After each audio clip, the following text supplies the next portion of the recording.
One man is being victimized by our own government. One man whom they fear, yet who millions love.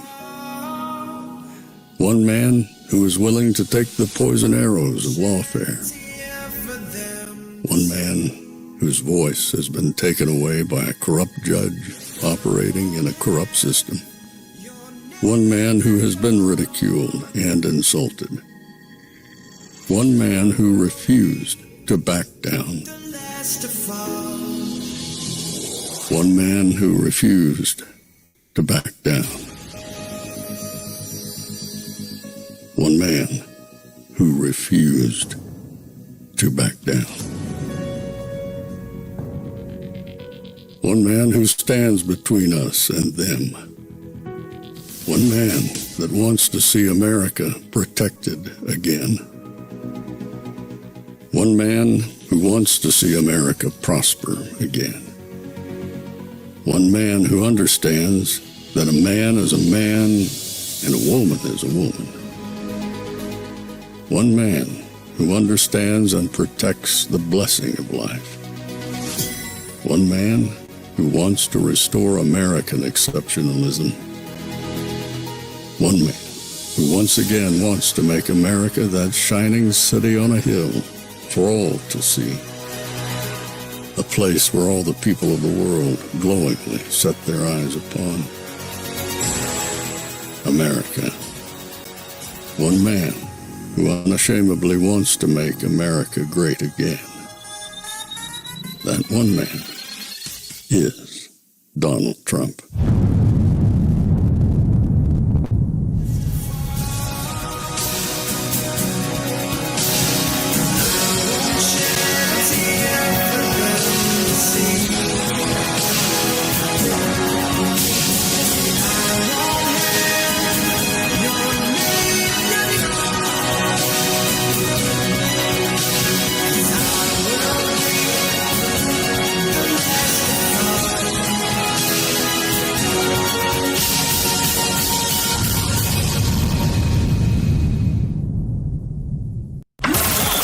This is Fanfare with Barry Cunningham. This is one of the most important days, in my opinion, American history. It's our declaration of economic independence. My fellow Americans, this is Liberation Day. April 2nd, 2025 will forever be remembered as the day American industry was reborn, the day America's destiny was reclaimed, and the day that we began to make America wealthy again. American steelworkers, auto workers, farmers, and skilled craftsmen watched in anguish as foreign leaders have stolen our jobs, foreign cheaters have ransacked our factories, and foreign scavengers have torn apart our once beautiful American dream. Our country and its taxpayers have been ripped off for more than 50 years, but it is not going to happen anymore. We are finally putting America first. In a few moments, I will sign a historic executive order instituting reciprocal tariffs on countries throughout the world. We will supercharge our domestic industrial base. We will pry open foreign markets and break down foreign trade barriers. More production at home will mean stronger competition at lower prices. From this day on, we're not going to let anyone tell us that American workers and families cannot have the future that they deserve. We're going to produce the cars and ships, airplanes, minerals, and medicines that we need right here in America. We're going to build our future with American hands, with American heart. This will be indeed the golden age of America.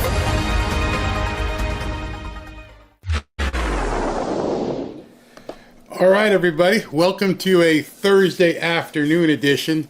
Got some crazy stuff going on.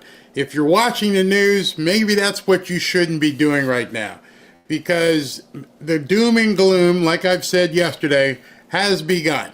And they're just driving up all kinds of panic, fear, anything that they possibly can do to make you, the actual consumer, the American, feel bad because we're putting tariffs back on other countries. And I don't understand it. Well, actually, I do understand it because Glenn Beck made a great point today. Glenn Beck, in his opening show this morning, in his first hour, he talked about what the idea, the mentality of the Democrats are right now. They don't believe that America can ever be great. Never mind, was it great? Is it great? No, they don't want greatness. He coined a phrase. I'm like, that's it. He coined a phrase this morning, and he called it managed decline. And what we're seeing, and what we've seen for the last, I don't know, 5-6 years, is they're doing everything to make the abnormal normal. Just drive the decline because they don't want us above any other country. You're not worthy. You are not better than any other person in any other country. In order for them to enact their globalist ideology, they have to bring America down. And for some reason, many Republicans have been going along with that. They've been, we laugh and call them rhinos, but they are saboteurs. And you're watching right now, and I told you this yesterday, and you can see it full well if you look at the Dow Jones average. You're seeing things right now where it is absolutely sabotage. They are doing everything they can right now to make this seem like it's out of control, it's going to fail, there's no hope for you, there's nothing that you can do, this is doom and gloom. It's crazy. So I want to show you something, because there are a lot of people, probably, people probably friends of yours, who are doing the same thing, who are saying like, oh my God, the stock market is in free fall. And for the untrained eye, or for the, I don't know, call it the guilty eye, it appears that way. Because if you look at the stock market right now, it's at 40,962. I just refreshed, and it's down 1,262 points, which is, oh my God, Armageddon-ish. And it's down 2.99% today. So what I'm going to ask you, because a lot of people, there was some troll that told me, he goes, look what he's doing to people's retirement plans. And I'm thinking to myself, unless you retired yesterday, your retirement plan, and I'm going to tell you this, your retirement plan is still better than it was if it was reliant upon the stock market. It's still better than it was 6 months ago. It's still better than it was 8 months ago.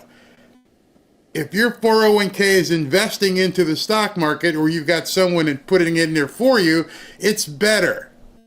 Okay, well, Barry, prove it. Well, this is 5 days. In 5 days, it's lost 3%. In 1 month, it's lost 5%. In 6 months, it's lost 2.5%. Year to date, it's down 3%. But look at that. Over the course of the last 12 months, it's, and let me pull this out further so you can see it. It's still up. Let me move it over so you can see it. Boom. It is still up. See, yeah, you may have lost 3% so far today. You may lose another 3 or 4% tomorrow.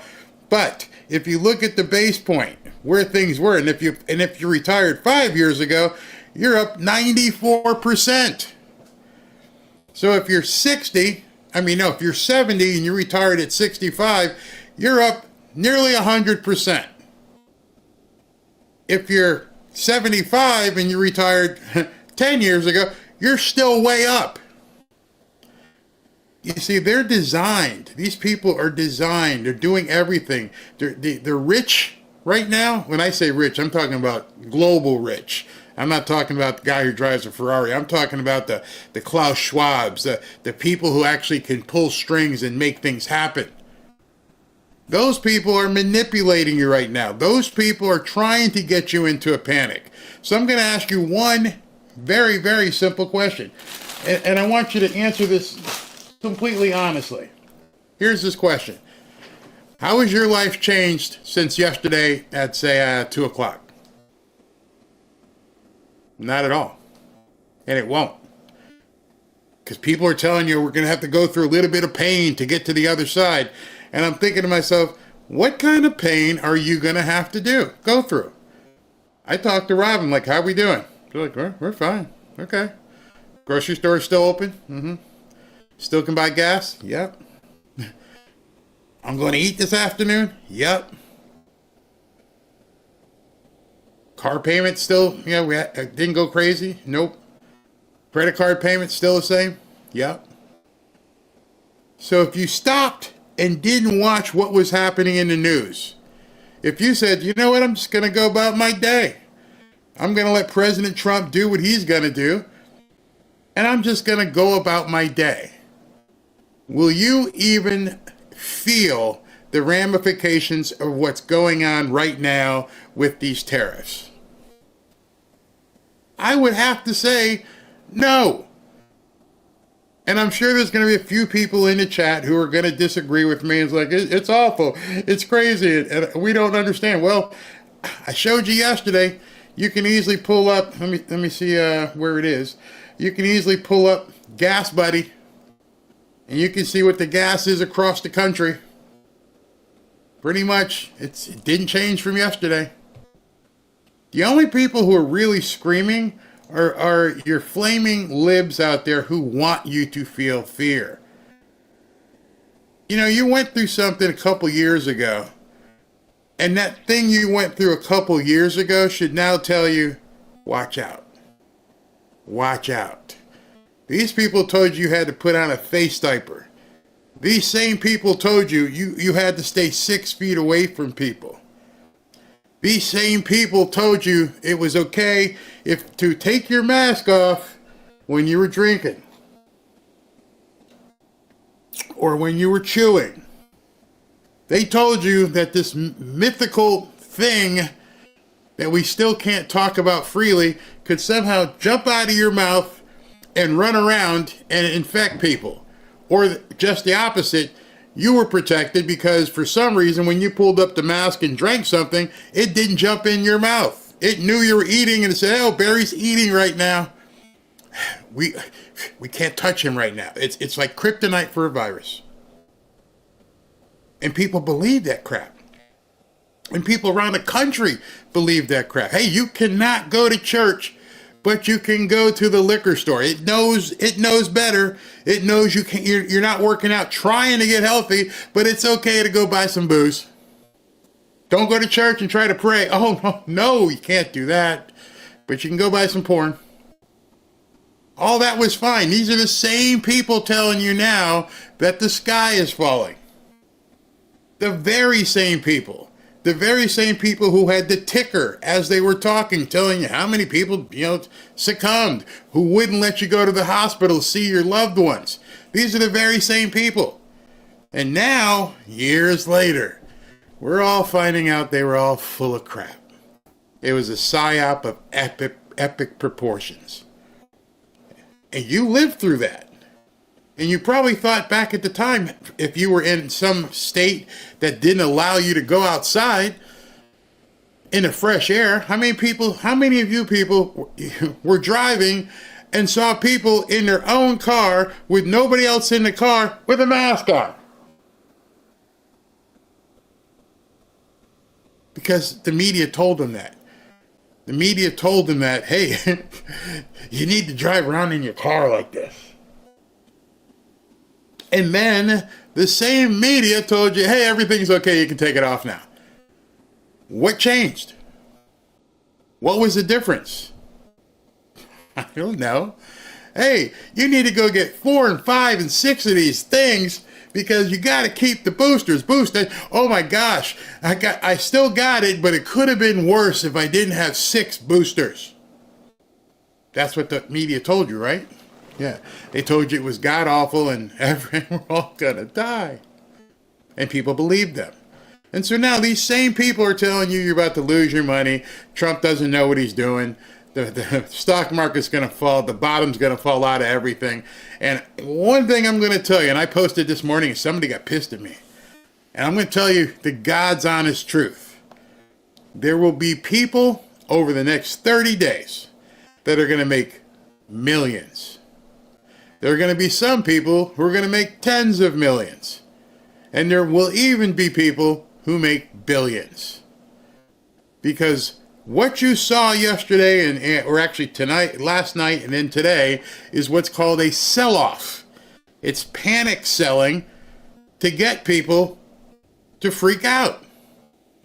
Now, if the stock market is so darn bad right now, you would think that there'd be no way you could make any money.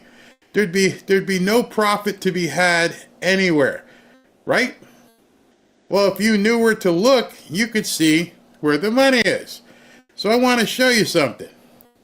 This is a site that, there's many of them, so it's not just this one site, but it's a site they won't be talking about in the media today. This is where one of the sites where you can go and look at the top gainers. Funny, iCore Connect, don't even know what it is. They're up 148%. Aptivo Therapeutics is up 57%. QSR Holdings is up 57%. TVIC Health Systems is up 32%. I thought the market was collapsing. Depends on where you look. You see savvy people who understand how to make money, know that this is a fantastic time. What was the saying I used to say during real estate during the foreclosure days? I believe it was by Rockefeller. I'm not really sure, but the time to buy, and you guys can look this up. The time to buy is when blood is running through the streets. And I had a poster in my office, and people would come in and go, "What does that mean?" Because when you panic, I make money. Unabashedly. When you panic and freak out, many, many people understand it's time to make money. It is a saying that it was said for decades ago. The time to buy when blood is running through the streets. Let me see if I can find out who actually say that. Time to buy blood. Real quick here. Yes, okay, so we can see who that is. It was, you've heard of this guy. I'm sure you've heard many times about this family and everything else. And there it is. So that's how far back this goes. Some guy named Baron Rothschild. You've heard of the Rothschild family, I'm sure. You've heard all kinds of stories, but one of the stories that is 100% true, these people are richer than you know what. And he said this back in the 18th century, the time to buy is when there's blood in the streets.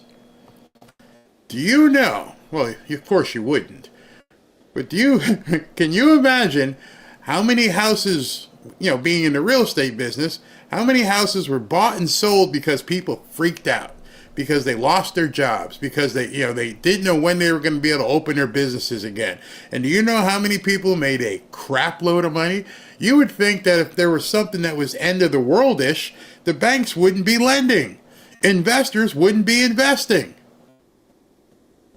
But funny, the people who know tell you the time to buy is when there's blood in the streets. So y'all go ahead and freak out. Go ahead and dump everything you got. Sell off. Because there's people out there who know the truth, that this is the time to buy. When people are in panic, you can make a crap load of money. And right now, what's the media doing? They're fanning the flames. Ooh, yeah, y'all need to panic. Oh, freak out. Freak out. You don't know. Tariffs. Oh my God, tariffs. Oh yeah, freak out. Sell, sell, sell. And there's people doing like Eddie Murphy and Dan Aykroyd in Trading Places who are sitting back and going, wait. They're not panicked enough yet. Let's get this thing down 2,000 points. Wait. Buy. And I'm not saying this in any sort of gloating fashion. Reason I'm saying this is because you need to ignore the idiots and watch what people actually do. I brought on Chris Josephs last week, who handles the Nancy Pelosi tracker on on Twitter, on X. Watch what he does. Watch what people like her do. Are they cashing out? Or are they moving money to something else because they know everybody's freaking out? Where are the good buys?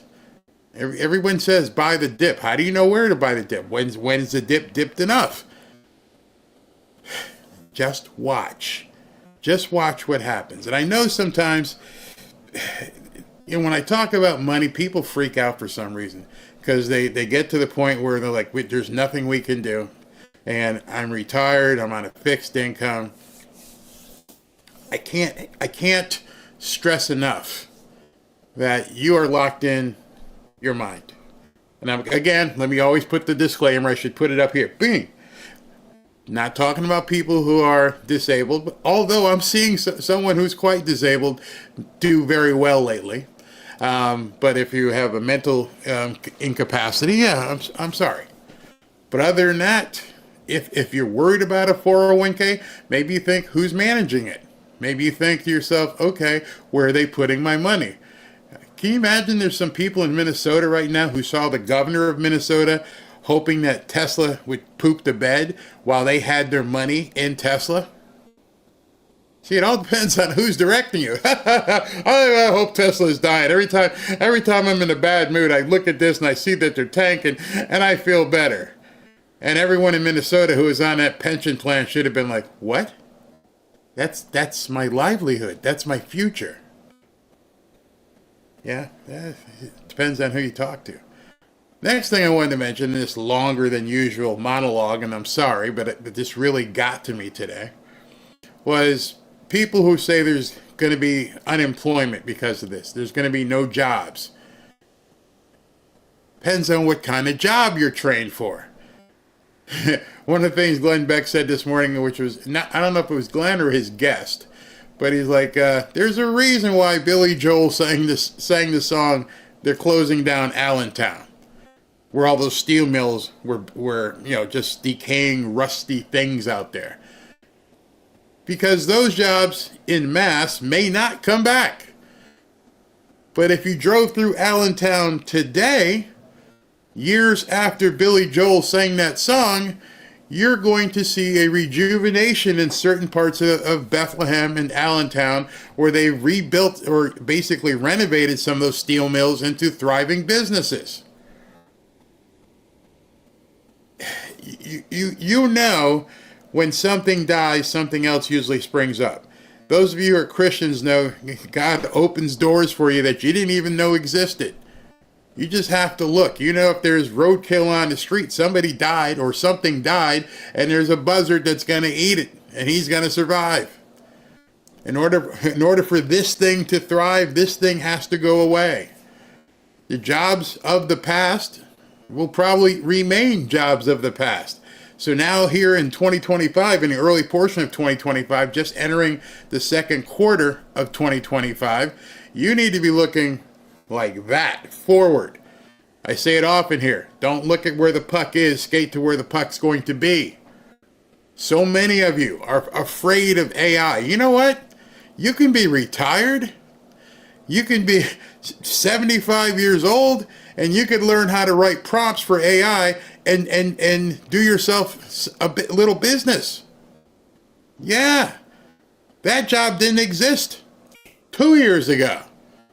And now there's people who are out there right now making money simply understanding how AI works and writing the prompts for them. That's the job of the future. Our colleges are slave mills. Our colleges teach kids to be continually enslaved. Our colleges teach kids to be social activists. They don't tell them, hey, listen, you know what's coming up? This thing is going to be really big. You're going to need to understand Bitcoin, and you're going to have to understand AI, and you may even want to get into Bitcoin mining. I'm sorry, that English lit degree ain't going to be worth poop. There's nothing for you moving forward. But Barry, I like to read, and I love the literature of Shakespeare. Great. Open a nonprofit. If you want to prosper and you want to move forward, you got to get in the game and know where that puck's going to be. Does that sound harsh? I'm sorry. Part of me getting behind President Trump was because I realized what MAGA really meant. And I heard what he said yesterday. What did he say yesterday? You just heard it. Make America wealthy again. Didn't say make America, make America thrive again. Didn't say make America just get by. Make America wealthy. So obviously, those of you who think, it's a bad thing for Barry to even be talking about money right now, you're defeating yourself. I'm not gonna get beat. My life isn't going to go negative because of tariffs. I can tell you that right now with a complete smile and honesty on my face. I know what we have planned. I know what we're going to do. And none of what happened yesterday is affecting that. All it's doing is accentuating it. It's like, wow, honey, you know what time it is? Because the blood's running in the street. It's that time when every single one of us who have been in any way in economics, who have known that quote, this is when we all go, oh my goodness, let's go. It's time to feast. And so I know some of you aren't in real estate, but that quote goes for so many different things. Right now, you guys listening to me, they're going to be most of the people who are like, this isn't it. I'm going to unsubscribe. But there's going to be some of you who are going to read that quote and realize it was from the 18th century and it still holds today. The time to buy is when blood is running through the streets. Is it going to get bumpy or uncomfortable over the next few months or whatever, or year? Not for me. You know why? Because I know where that puck is. I know that puck is, we're going to do tariffs right now. It's going to suck for some people. It's going to suck for something. But I know where it's going. Trump is completely right. We are going to see a renaissance here in America, and it's going to be something that a lot of people aren't used to. But if you're sitting here wallowing, and worse, if you're sitting here wallowing, expecting to have misery love company, you're in the wrong damn place. Because I'm telling you right now, this is when you need to be rolling up your sleeves and getting on the bibs so that the blood, when you start doing stuff, doesn't get on your clothes. Oh, Barry, that sounds kind of harsh. Hey, man, there's no rest for the weary. You got to go get it. Or you can sit around the house and cry. I don't want to offend anybody, but if you're easily scared, don't go to that movie. Don't go see Friday the 13th. Don't listen to Rachel Maddow. Don't look. Get off of Twitter. Live your life as though it was the same as it was yesterday, and you won't even know the difference. I challenge you. If you're thinking right now, this is looking bad, I don't know what we're gonna do. Well, I'm telling you what you should do. That means you've already let it in. You've already let the devil into your head, thinking this is going to be bad. I'm going to show you some things here in a second that are going to actually prove to you that's not true. One of the things that I've noticed today is that the Trump messaging has been on point. It has been right there. I mean, it's been on point. Pushing out, this is what's happening. This is how it's gonna work. This is how we need to move forward. And at this point, you can choose to either listen to it or not. So I'm going to play some stuff for you. Then I'll take some comments before. Oh, by the way, look at little housekeeping here. Changing gears. 2 p.m. I've got Steve Friend, former whistleblower FBI agent. He'll be on. He's good friends with Kyle Seraphin. So we're going to talk about what's going on with Pam Bondi and Dan Bongino and some of the other stuff. I understand that some people got fired today at the National Security Council by Trump. The man's not standing still. In fact, you know what? Before I get into this, let me take a couple comments right now. Yes, the mainstream media is the enemy of the people. Matt Chu, yes, That's what people don't. This is when millionaires are. They're going to make millions over the next couple weeks. Next couple weeks, you're going to see people like, oh, I did that. It's going to be crazy. God is good, absolutely. Pray. That's the other thing. I was born before 1950. I lived in a great America. Trump is right, and so are you. Thank you for all you do. Thank you very much. And if you get a chance, go listen to Glenn Beck's Hour 1 today. He talks about that. And that whole thing about managed decline.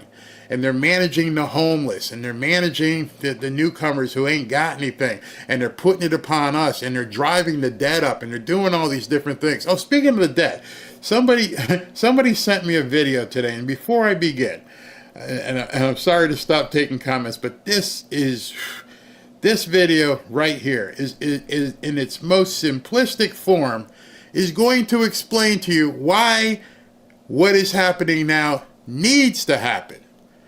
And this is also going to explain to you why the Democrats don't want it to happen. And it's a minute long. Listen to this.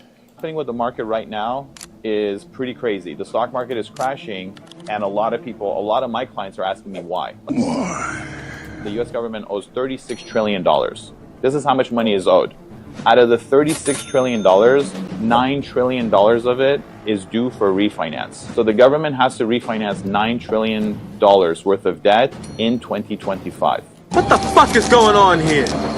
And what the government is trying to do, Elon Musk and President Trump, and what they're trying to do is cut spending and increase productivity so that we can offset the deficit from 2 trillion to zero. And when we get to zero, inflation will stop.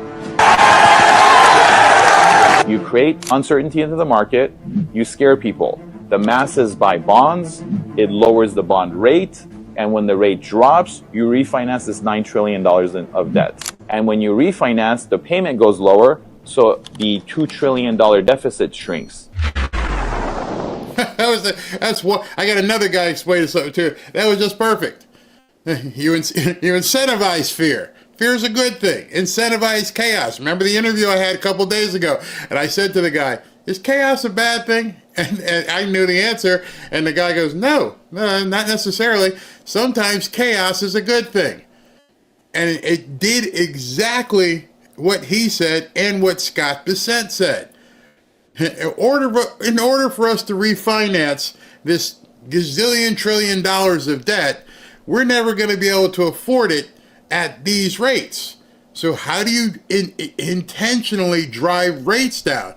You're watching it. The blood's running through the street. Oh my God, we need to do, there's so much instability. What do we need to do? You need to buy bonds. And so the people run and they rush over because that's what they've been trained to do, and they run over there and they buy bonds. And it drops the interest rate.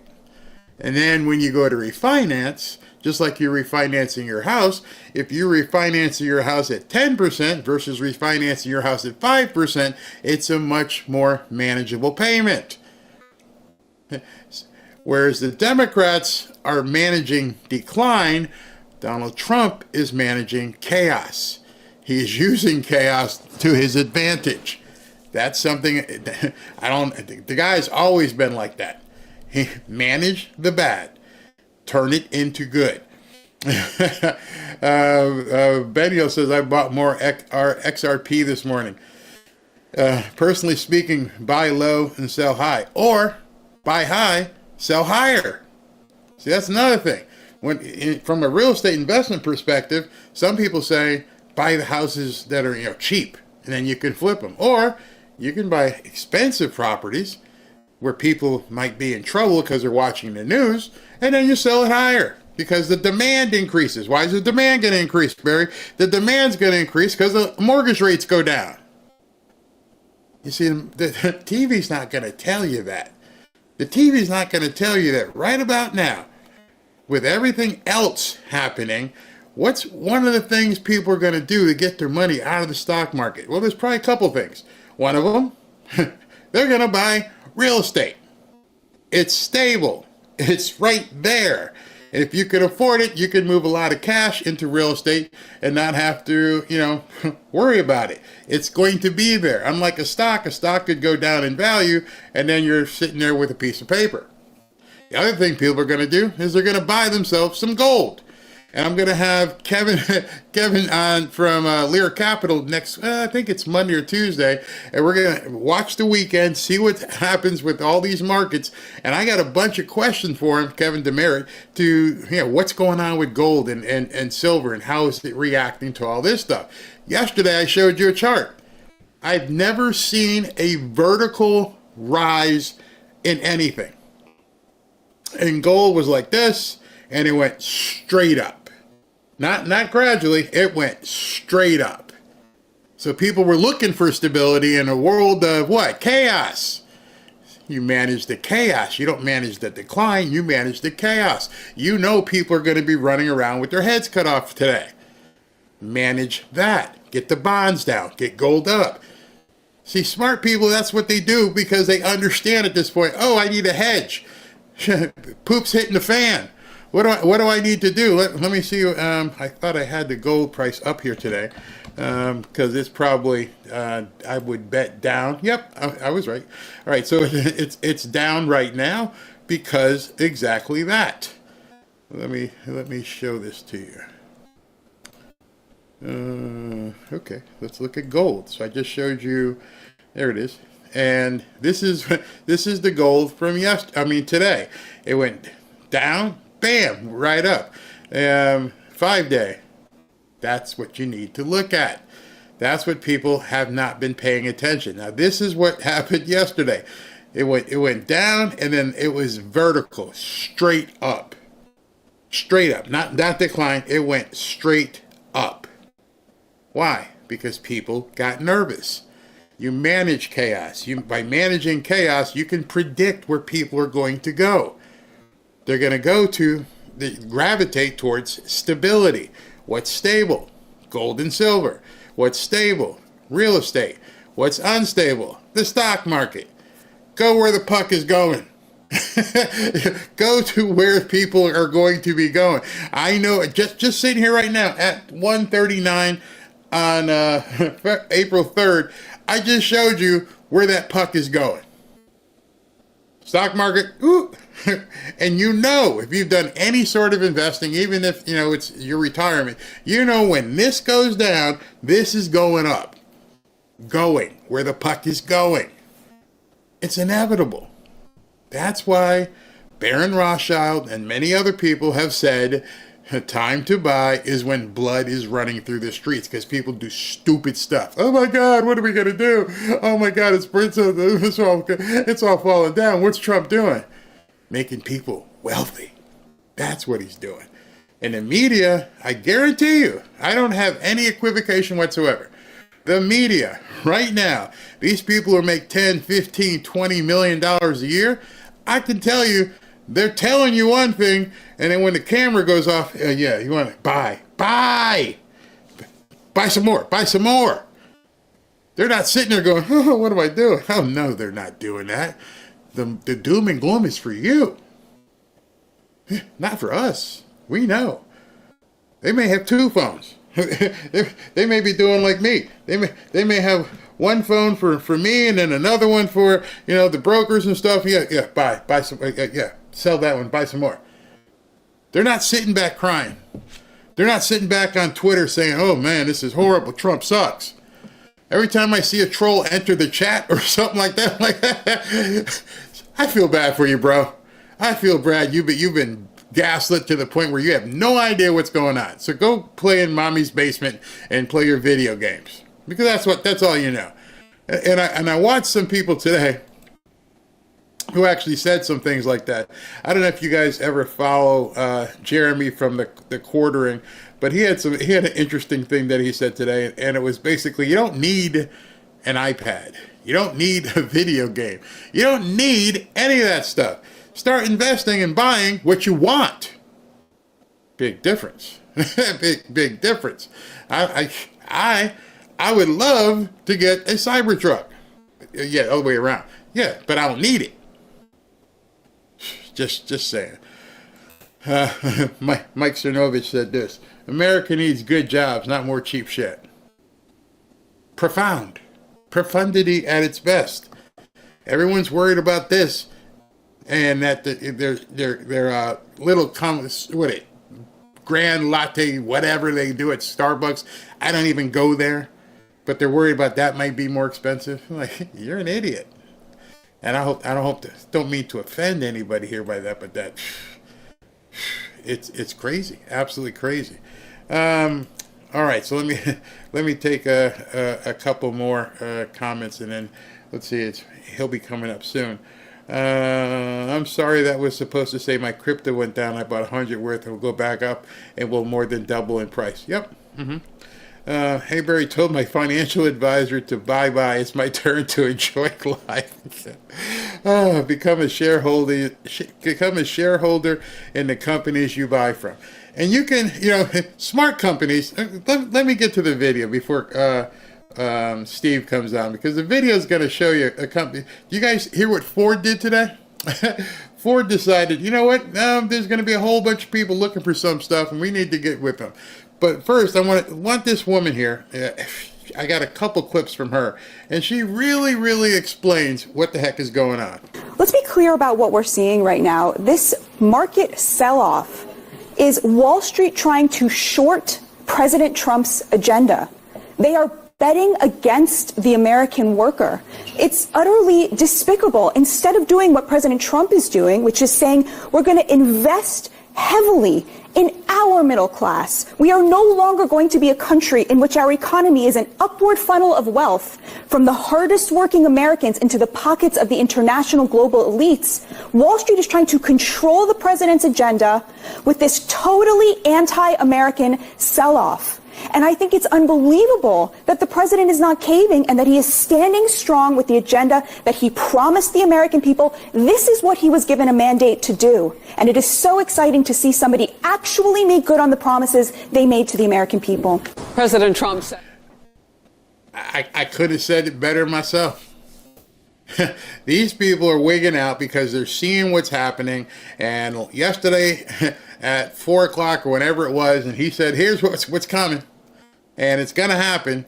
And we're already seeing certain people capitulate. And so now the big question is that everybody has, how much pain are we going to feel? And how long it's going to take before we get past the pain? Well, let's listen to this. As he's going to make America wealthy again with his new tariff plan. It includes a baseline 10% tariff on all U.S. imports, as well as country-specific rates. The White House compared these side by side to what each country is charging the United States. Trump argued our nation has been getting ripped off by other nations. Here's Vice President J.D. Vance. I think it's useful for all of us to step back and ask ourselves, what has the globalist economy gotten the United States of America? For 40 years, we have gone down that pathway. We've seen closing factories. We've seen rising inflation. We've seen the cost of housing so high that most Americans can't afford to buy a home right now. President Trump is taking this economy in a different direction. He ran on that, he promised it, and now he's delivering. Well, here's some- Do you realize that right now, the average home price in America is 6 times the average income for a home. For someone who wants to buy a home. The average income, the average price of a home right now is $400,000 across the country. Whereas the average income is like $60,000. That's unsustainable. It can't continue. There were houses I bought in the hood, not even, 10 years ago, I was buying houses for $60,000 and $70,000. Those same houses today in Fort Lauderdale are $250,000 and $300,000, and nothing has changed. It's just overinflated because of what these people have done to, manipulate the market. And so now what they're seeing is Trump's coming in and basically tweaking all these different valves and flipping switches, and they're losing it because they're the ones who put this entire thing in place. Thing that I'm watching closely today, and it isn't just today, but how long does this last? The Dow and other market indicators are being affected right now, as you can see. Retirees and those people who are about to need those 401ks that they worked so hard to build through the years are seeing this and may be very worried. So Fox Business's Charles Payne has some words about it. Watch this. The last thing we want to focus on right now is the stock market. So there's a lot of culprits here, but we finally have woken up, and I think the American public, we've been making a huge mistake to watch the stock market. In fact, the administration says, listen, if you want to see where we're going, what we like to do, particularly remember, President Trump was elected first and foremost to bring inflation down. So they want to see the dollar come down a little bit. It's been too strong, and it's going to need to come down probably to fight off some of the countermeasures. The stock market, I would not worry at all. In fact, I'd be a buyer of weakness. Not a panic. Do not panic here. That's my message to America. Funny. That's what Baron Rothschild was talking about. I saw somebody say, well, Baron Rothschild did this and did that. Whatever he did, I don't really care. I'm talking about the statement that he made. The time to buy is when blood is running through the streets, because every good financial advisor is going to say, hold, hold, don't react, hold. And previous to that, you heard what he said. You got to look at things and where they're going. I mean, both are just solid economic principles to understand. Don't panic. Don't let the blood flow out of you because of what's happening. And then look to see where things are going. And so any good financial advisor, whoever you have your money with, who's managing it, number one, they should have known what was happening yesterday. And hey, Mr. Smith, yeah, I think we need to move some stuff into gold. And I think we need to move some stuff into, like, I've got a real estate investment trust. We need to get some things that are solid.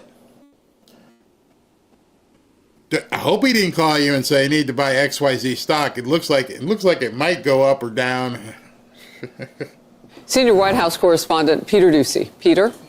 Harris, there are TVs all over the West Wing. Officials here know that the stock markets are crashing right now. But they claim that because so much money has been invested in the United States recently by companies hoping to avoid the impact of tariffs, that things could start to turn around very quickly. People are going to start building factories right now, and that means all that construction work begins now.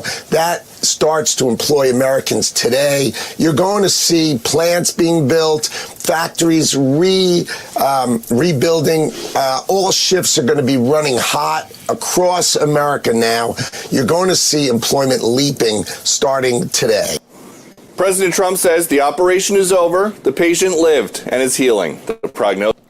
Okay, so I want you to really focus in on what he wrote here. And there's some people who are making some correlations with some other things that 17th letter guy posted. And it says, the operation is over. So any of you who have ever had an operation, what happens when you have an operation? They put you under anesthesia, and after that operation is over, you come out of anesthesia, and what happens? It hurts like hell sometimes. I remember when I got my knee operated, and I'm like, oh, that's not too bad. And then like 48 hours later, oh my God, it hurts. But then you go to rehab and you start working on it, and it's better. In fact, now when you play football, if you have to get a collateral ligament or an orthoscope, you're basically in rehab the next morning. But right now, the operation is over. The patient lived. You're okay. You're going to be okay. And is healing. just breathe. The prognosis is that the patient will be far stronger, bigger, better, and more resilient than ever before. Make America great again. To me, I found that to be so comforting if people saw it. Because every single one of you who have ever had a surgery have been there in the bed the next morning, and the doctor comes in and says, everything looks good. Your knee's going to be fine. You're going to be up and running in about a week. Wow, really? It doesn't feel like it. I feel like y'all amputated it. No, you're going to be fine. You've been there. You have been there. And at that time you were sitting in that hospital bed with the IVs and all the beeping machines, and you're laying there eating crappy hospital food. It doesn't feel like it. It feels like, oh my gosh, what am I going to do? But then he comes in and says, you're going to be okay. It's okay. We're going to get through this. It's not a terminal prognosis. It doesn't say, hey, the operation's over, we found something, we're done. Doesn't say that. Doesn't say, hey, the operation is over, it came in, I looked at it, it's positive, and you got about 6 months. Doesn't say that. This is a different kind of prognosis. The doctor came in and said, yep, the operation was a success. You're going to be okay. And if you take that kind of analogy and go, oh yeah, that makes sense. Again, it hurt. It hurt really bad. It may hurt for a little while, depending on what kind of operation it was. But you're going to live. And you're not just going to live. You're going to be bigger and better than ever before. That's what you want to hear when you come out of an operation. Man, you're going to be playing. You're going to be back on that field. You're going to be better than you were. That's what I want to hear. Is that the patient will be far stronger, bigger, better, and more resilient than ever before. Make America great again. But some Democrats are struggling to see the sunny side in any of this. Now, I want you to listen closely to what this is. Chris Coons, Democrat from Delaware, one of Joe Biden's good friends. I want you to listen to what he says here, because his answer here tells you exactly why some of these people are freaking out, especially the Democrats. Listen to this. Don't know from what he's liberating the American people. He ran on making America affordable again. There are millions of Americans who voted for Donald Trump believing he would actually reduce prices. He is demonstrably raising prices on virtually everything because we are part of a globally interconnected world and economy. That's what they're thinking. I couldn't believe he actually said that. He blah, blah, blah, blah, blah, because we're global. No. We are America. We are America. We are not part of this globalist thing that you guys want. He just told you what they were looking for. He just told you how they've been managing the decline of America. And I'm saying to myself, oh my God, he just said that out loud. You just said that out loud. We need to be reliant on everybody else. No, that's just it. President Trump went in yesterday, did the surgery, cut out the bad stuff that we had, got rid of it. Now we're going to heal and get better. And the Democrats are worried about how it's going to affect the rest of the globe. He just said it. I see Steve is logging in, so I'm going to go to a break really quick. And then when I come back, we'll bring Steve Friend in here to talk about what's going on in the FBI and the DOJ. And I do this often. And I show you guys, and nothing, no stronger than today. I don't need to do much of a lead-in. You know what I'm going to tell you. You need to call the people at Lear Capital, even if it's a small buy. If you need to get some stability in your life right now, this might be a good time to do so. As you know, President Trump has assembled the Avengers to make America great again. And of course, we're all excited and ready to see them get to work. But with everything we're seeing right now, don't take your eye off the ball. Things could get much worse before they get better. With the possibility of World War III still looming, and with the Democrats doing everything they can to impede Trump, you still need to keep your guard up and your money protected. Oh, and our national debt is still massively increasing. Don't get me wrong, I have high hopes for Trump's America, but I also have a family to look out for. You see, Trump and the Avengers have quite the uphill battle ahead. That's why I'm making sure I'm protected, and I'm recommending that you do the same. One way to be protected is by diversifying your portfolio. That's why on this channel I've been happy to partner with Lear Capital. As you know, I've been involved in real estate for quite some time. And although I dabbled in gold and silver, Kevin and his staff at Lear have helped to educate me even further, especially in regards to silver. Give Lear a call today and they'll show you how easy it is to move some of your savings or your retirement account into gold and silver. Gold and silver have been proven to hold value and protect wealth for the long term. Call Lear today at 800-601-5430 or go to learberry.com to get your free gold and silver wealth protection guides. There's no obligation, just free information. Many of you have seen my interviews with Lear founder Kevin Demerit, and I can tell you this company is solid and likes to educate their customers. Just so you know, Lear has over 27 years of experience, thousands of 5-star reviews and over $3 billion in trusted transactions, and is the only company with a 24-hour risk-free purchase. You don't pay unless you're 100% satisfied. So call 800-601-5430 or go to learberry.com. And when you call, don't forget to ask how you can get up to $15,000 in bonus gold or silver with a qualifying purchase. So if you'd like to take advantage of this opportunity, please call my friends at Lear Capital at 800-601-5430 and tell them Barry sent you. All right, so we're going to get back to the tariff news, but before we do that, I want to bring on Steve Friend, FBI whistleblower. You guys have seen his profile. He's been on the show before. He now has a new podcast called Suspendables, the American Radicals podcast. That's Steve Friend, former FBI agent. Steve, can you hear me? I can. Again, thanks for having me today. Yeah, great sound. So, first question, because I didn't know if it was a April Fool's joke, but then Ashley said it might have been. Have you been reinstated, or was that just something Kyle was putting out there? Oh, I'm afraid you got had by Kyle Seraphin, good friend of mine. And look, a good April Fool's joke is only effective when it should be true. So you would think that guys like Garrett O'Boyle, especially having been indefinitely suspended forever for 30 months now, unpaid with 4 small children, that might be, a day one issue, a month one issue. But here we are in the second half of the first 100 days, and we're still sitting here at home. Oh, my gosh. I can't believe it. So let me ask you a question, because I've been seeing some of your tweets, and I'll show some in a second, but you've been hitting kind of hard somewhat on the FBI. And I've noticed a lot of people on X have also been feeling the same thing, and a lot of people have been trying to give Pam Bondi and Kash Patel the benefit of a doubt. What, in your estimation, is going on? Why are we not seeing? Is it because it takes so long to put an investigation together? What's going on? You know, your guess is as good as mine here. I think that the rot goes deep. Certainly a change at the top was never going to be the panacea. It was never going to be the solution that fixed all the ills within the agency.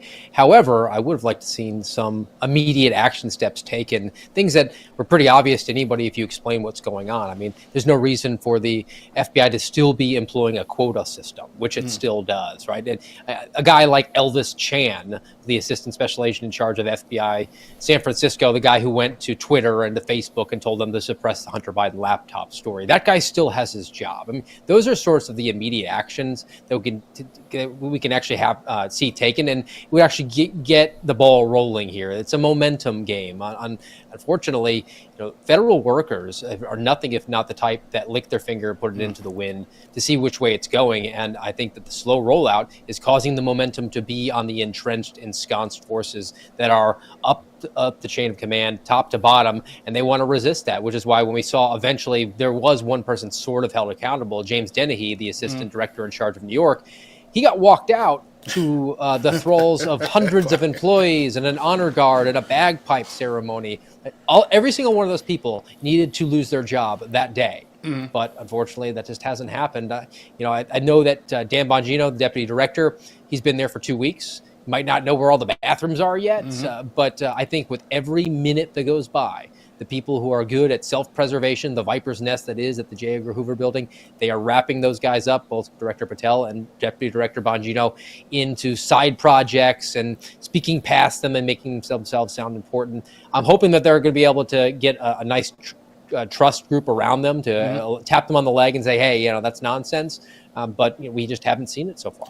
How many guys like you, Kyle, Garrett, how many people have been suspended and are waiting to hear? Let me rephrase it. Are you still even waiting to hear something, or have you accepted that they're not going to bring you back? Well, I accepted that they were not going to bring me back before they actually got rid of me. It was a conversation I had with an attorney, and he basically had a candid moment and said, that you're not going to be allowed to come back. And I just made my peace with that. Unfortunately, I thought that there would be an appetite for some sort of reform in a way, and I'd be happy to lend my subject matter expertise on what's gone on here, but I'm under no delusions that a permanent position is going to be there. And I was hoping to maybe move on to other endeavors. But, being a indefinitely suspended FBI agent leaves a black mark on you. I mean, I am here 2.5 years later. I'm at home right now. I'm unemployed. I can't get a job even with a local law enforcement agency because of what's gone on from the FBI. So the sacrifice there is great. And as a result, if you don't give the bookend to a guy like Garrett O'Boyle or Kyle Seraphin or myself, and at least just let us retire in some way, form, or fashion, you're not going to have other people come forward with the best of intentions to bring forward reasonable concerns of a waste, fraud, abuse, a violation of the law. So are you? Wait, you just blew me away. Is your classification suspended or terminated? Constructively terminated. The FBI puts you into indefinite suspension. They make it available to you to seek outside employment, but you need their permission. And then they tell you that your permission is denied. So my attorneys actually told me to resign and take another job or risk prosecution. So that was a decision that we made as a family a couple of years ago, but that was a temporary employment. I've been employed unemployed by the FBI effectively for over 5 months at that time.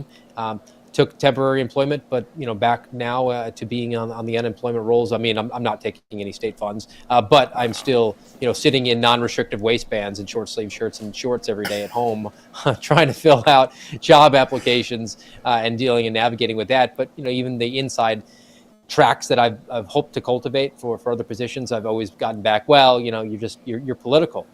We don't want to deal with the wrath of the United States government. It's been a difficult road to hoe. Oh, that sucks. So every once in a while, like whenever he posts, I see something Kash Patel, and he'll say that this has been done, this person has been arrested, and it's usually MS-13 related or something of that nature. When there is something that's otherwise, like they got somebody for mortgage fraud and they've got somebody else for doing X, Y, or Z, are those investigations that are holdovers from the Biden administration and Christopher Wray? Because I don't see how they could have in a couple weeks have all of a sudden, hey, we're this guy pled guilty and this guy got arrested. Are they riding some of the coattails of what was previously done just so they can put some arrest out there? I think they are to a certain extent, but I think there's also been a directive that's come down from Pam Bondi and from the Department of Justice to bring forth prosecutions that maybe were sitting on the back burner for a long time and letting them just kind of ride it out. And look, the FBI is really effective at messaging and issues these press releases about all the great work that it's doing. And their cases, if you actually read through them, they'll be 5 or 6 years old, to which you have to say, why didn't you take action before now? It's like, well, we had it on the books for 6 fiscal years so we could hit the quota every single year. So that was why we did that. Or my personal favorite is they love to adopt local prosecutions. It'll be a traffic stop from a state trooper where that officer did a great job and winds up seizing some drugs, right? And then wouldn't you know, the FBI comes in after the person's in custody, charged with a state crime, and they said, that's a federal amount. We should just adopt that case. And then they'll stretch it across 2.5, 3 years, take credit for it the entire time, and say that they interdicted and disrupted a massive drug conspiracy, when meanwhile, the entire time, the person was in custody because of a good cop doing the work. So that's really the subject that I take the most umbrage with. I mean, I was a police officer before. There's a reason that real cops hate the feds. It's because they do that stuff continually on an almost daily basis. And I've sort of made it my mission as I sit here to play content creation fantasy camp and unemployed. I just kind of troll around and see how that stuff's going on. So the message needs to get down to the FBI social media to stop taking credit for what the real cops are doing. Wow. You put up something, if I show it, it's going to bounce you off, but you'll see it for a second. Let me read this to everybody. It says, following an FBI investigation, a Palmer man was sentenced today to 3 years probation and is required to pay a $10,000 fine and yada, yada. Your tweet was, read the press release. This was an FAA investigation. The FBI didn't do anything except steal credit. Is that exactly what you're talking about, what you just said? That is exactly. I mean, they'll steal credit from other federal agencies. Look, I mean, there's no shame there.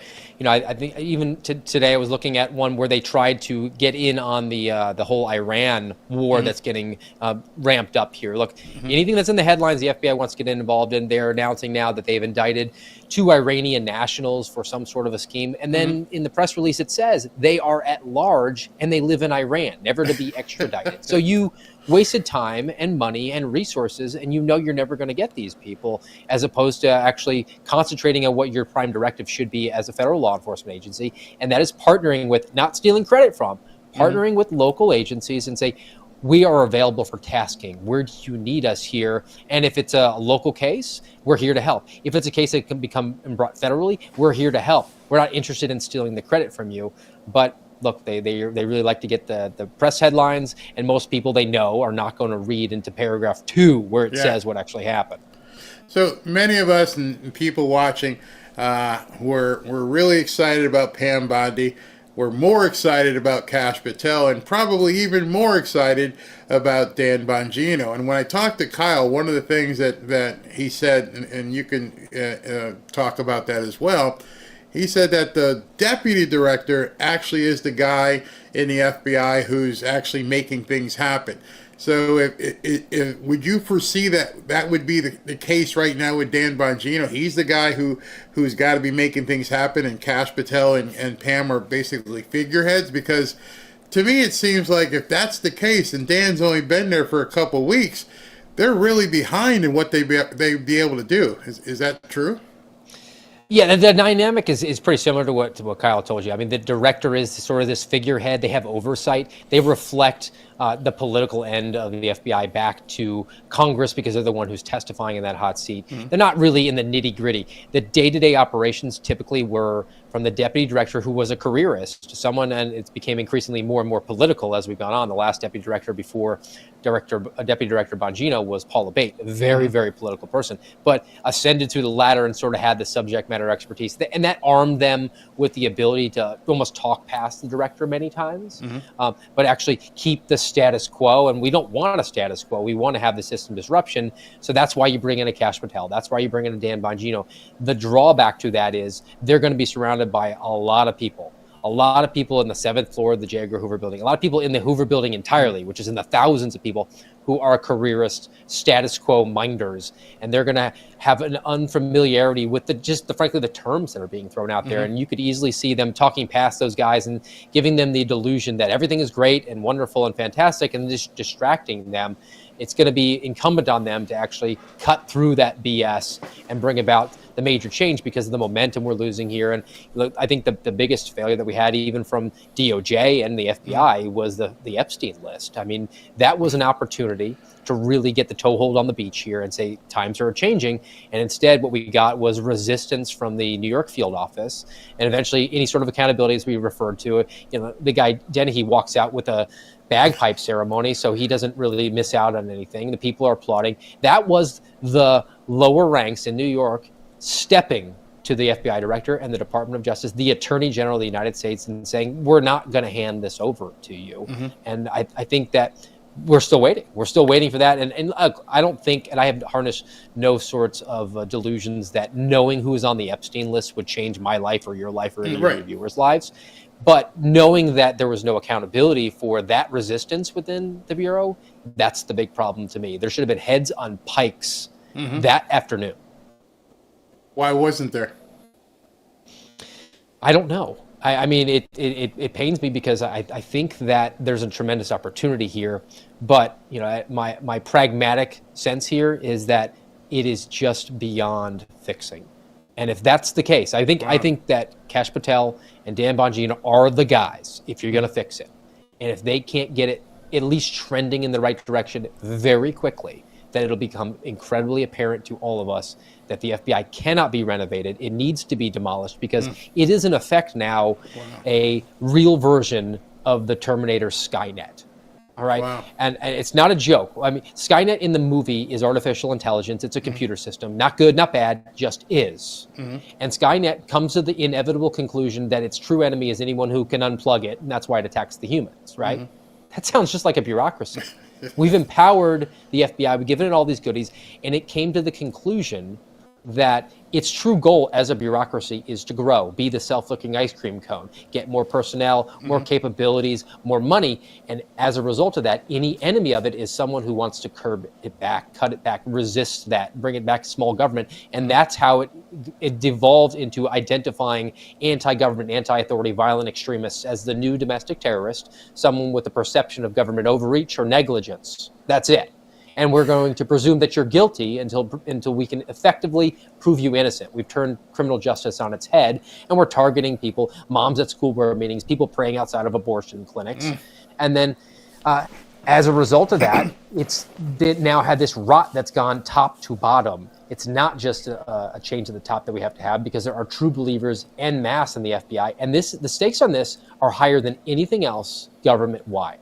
I am a big fan of what's gone on with the DOJ and exposing the waste, the fraud and the abuse at USAID and Social Security and EPA, whatever agency you have. But none of those agencies have the ability through the force of law to take away your freedom or your life. And if we do not reform the FBI, and in a matter of, we're talking weeks and months, not years. That's what I was going to ask you, how long? So based on what you said, because it's interesting as you were talking about Skynet, if you've never seen the television series Person of Interest, you sounds like you're almost describing that, with the computer is actually deciding what's good and what's bad. What will be your indicators that Kash Patel and Dan Bongino have got to the point where they realize they may know already, but what would be your indicator publicly that they've come to the conclusion that we can't fix this?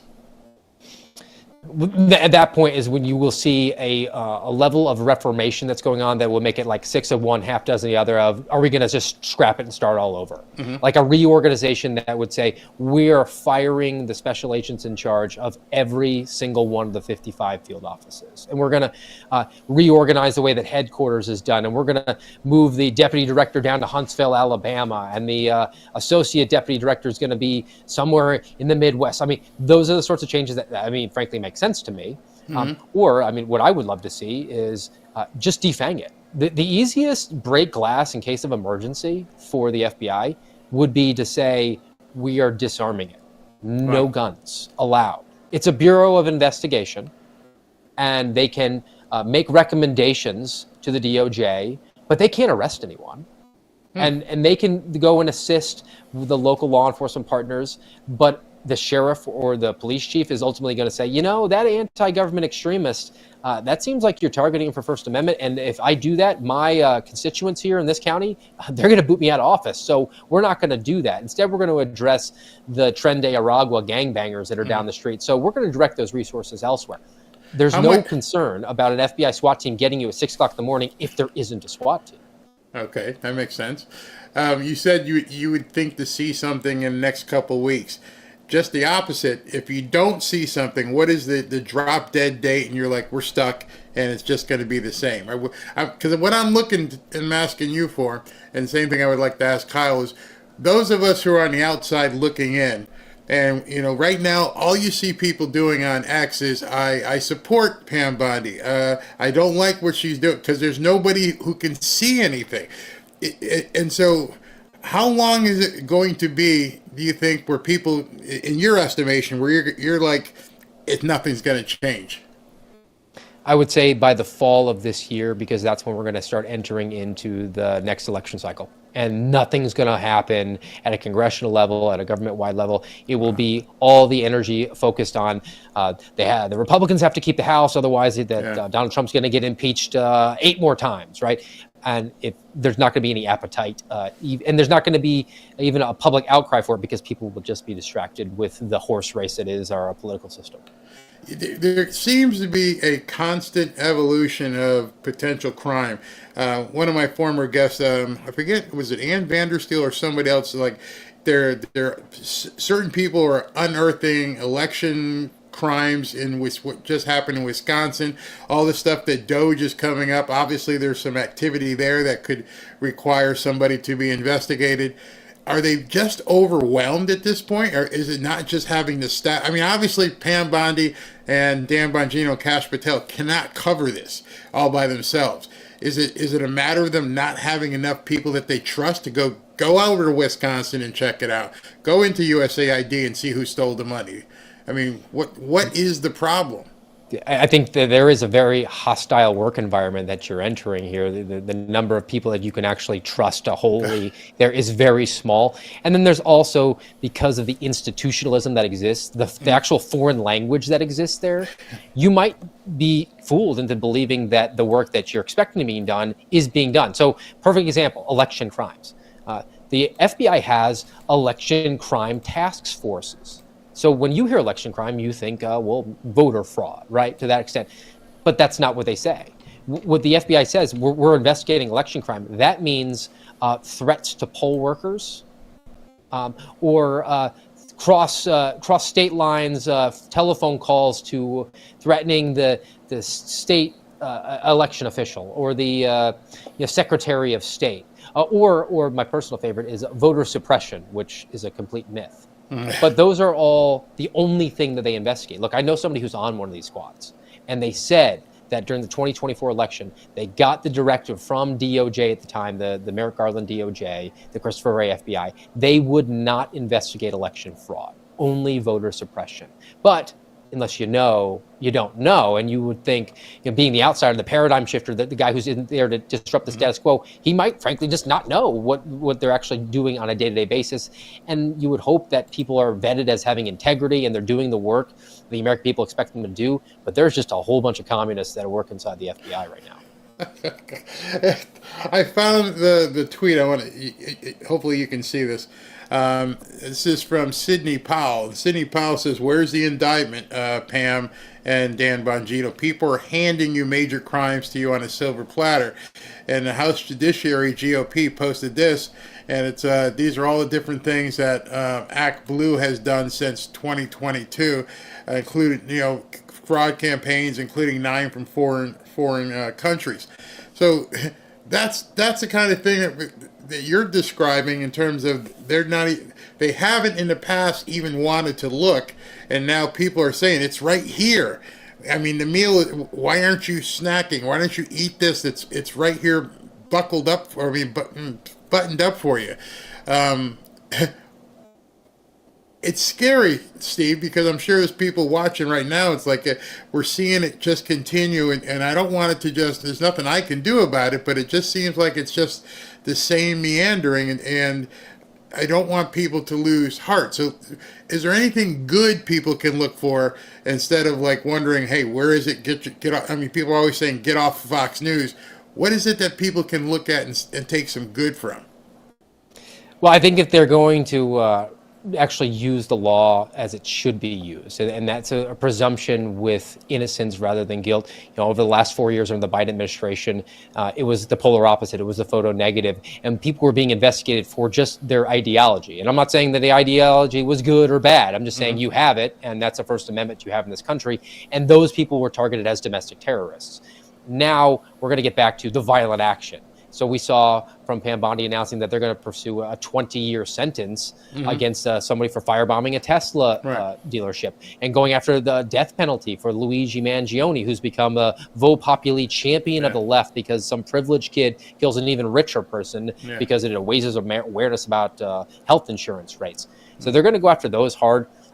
And then also, I think the partnering that's gone on with the deportation efforts, I would like to see it ramped up more. And I would like to see it not done in partnership with the FBI quota system, which they're doing, where the FBI is claiming that there's a terrorist case open for every single time that they go and help ICE carry out its raids. And they're also putting a quota out there for senior executives to get compensated, get bonuses for attending the raids. I mean, that needs to go away. But if we're going to refocus on bringing down the violent crime epidemic, which Director Patel has talked about, I think that's a really good thing.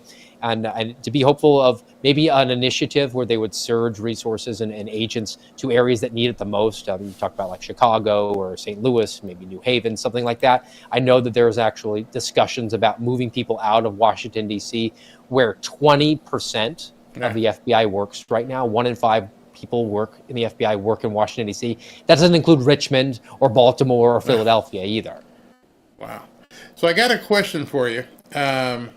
And it looks like it's in police language. One of our viewers here is a law enforcement officer. I don't know what level.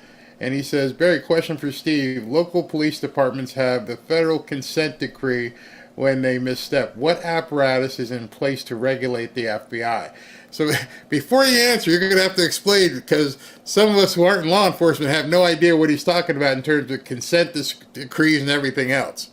Consent decree is a vile process that's gone on where the federal government comes into a local agency and basically makes it federalized and says we have to have oversight over you due to your misconduct.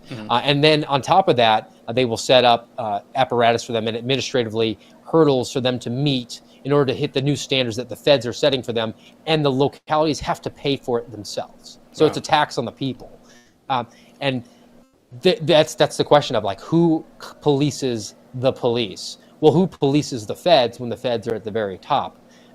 I contend, and this has always been my strategy, that in a small R Republican form of government, which is we do have, it should be the locals, and the way to do that would be with a unarmed federal investigative apparatus, and then also combining it with what the FBI does now, and that is they elevate task force officers. So a guy who works for a sheriff's office, a deputy, or a police officer, he'll have state arrest authority. The FBI now, to augment its manpower, will go to local agencies and say, hey, can we borrow one of your guys? And we'll deputize them, give them federal arrest authority to make our workforce better and more experienced, because you'll bring in local knowledge, and then we'll give you some federal goodies and some money. It's a relationship that works out well. I think we should actually expand that. I don't see any reason why local agencies couldn't have guys cross-deputized, and then we position federal investigators in the local criminal investigative division offices, the detective office, and say, hey, look, maybe we can take this state, maybe we can take it federal, let's work together, choose your own adventure in that way. And that gives the final stopgap measure, the bulwark, to the local magistrate, the doctor of the lesser magistrate, the sheriff. Let's empower those guys to be the real cops. Wow. I mean, that's some educational stuff you just gave, because Maximus, he's always in here talking about the different things he has to do as a law enforcement officer. I have a sheriff that always has been texting me. In fact, he just texted me earlier this morning. What, in your estimation, is going to go on or should be going on with the FBI in regards to all this swatting stuff? It kind of seems like it has died down, so I don't know what was going on there for a couple weeks, but what's the FBI going to do about that? From my understanding, some high-ranking executives were interviewing some of the victims, but then I've seen reporting from journalists I trust that some of the victims were never even interviewed at all. I mean, this is a misuse of the 911 system. It's incredibly dangerous. It is weaponizing the government, and it's doing so without the government's knowledge, because you're sending these local resources there and giving them the preconceived notion that something violent is going on. You're amping them up to engage in a violent action, and all too often when you choose the solution, you choose the outcome, and you're a hammer in search of a nail here. I think that anybody who's engaging in that is afoul of federal law. The question is going to be identifying them. If they're overseas, which what I saw some of the reporting was, that's where the federal government can come in, because they have the resources, the technological prowess to aid and assist a state's prosecutor, a sheriff's office, state police in their prosecutions. And then maybe even if they're able to get their hands on the person, bring them back here, and then let's have them face the level of justice that's going to get them into a cage for the longest amount of time possible. Do you think moving forward with all these rogue judges and what they're doing, that there's any role for the FBI to play, or is that DOJ, or is it solely Congress at this point?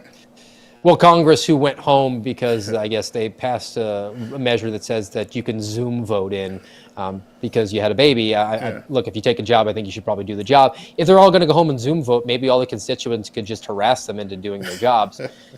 So there's supposed to be legislation there. I don't think the FBI can do anything. I think, honestly, there needs to be the mutually assured destruction level of grip it and rip it from the Trump administration. They just have to say, that's a cool story, bro. Let you enforce it with the court guard. There's a reason you don't have a police force. I'm just going to do it. And then, they could be accused of having a constitutional crisis. Well, the definition of a constitutional crisis is some inferior court judge having more power than the president of the United States. I mean, look, it's a tongue-in-cheek remark, but would the most politically savvy move for Donald Trump right now to immediately resign the presidency and have J.D. Vance become president and appoint him to be a district court judge so he could be the most powerful person in America? Exactly. So I got one more question from you, and somebody just posted it. I'm like, this is pretty interesting. Guy saying, actually it was a woman, Trish, and Trish says, imagine how many rogue FBI agents there are with the likes of Peter Strzok and Lisa Page and trying to decipher the good from the vermin in the shadows. Who do and how does Kash Patel and Dan Bongino, two new people who just showed up at the FBI, how do they know who to trust? Is there someone they can go to? I mean, they're not going to call you. They're not going to call Kyle or Garrett. Who can they go to and say, show me where the snakes are? We actually do have a pretty good network. And when I say we, I mean Kyle Seraphin, Garrett O'Boyle, myself, the suspendables, as we like to call ourselves. We know some people on the inside. And I think that they're also going to have to embrace, as people who are willing to disrupt the status quo, the idea that being in charge and being in a position of leadership is not something that average Joe good brick agents can't do.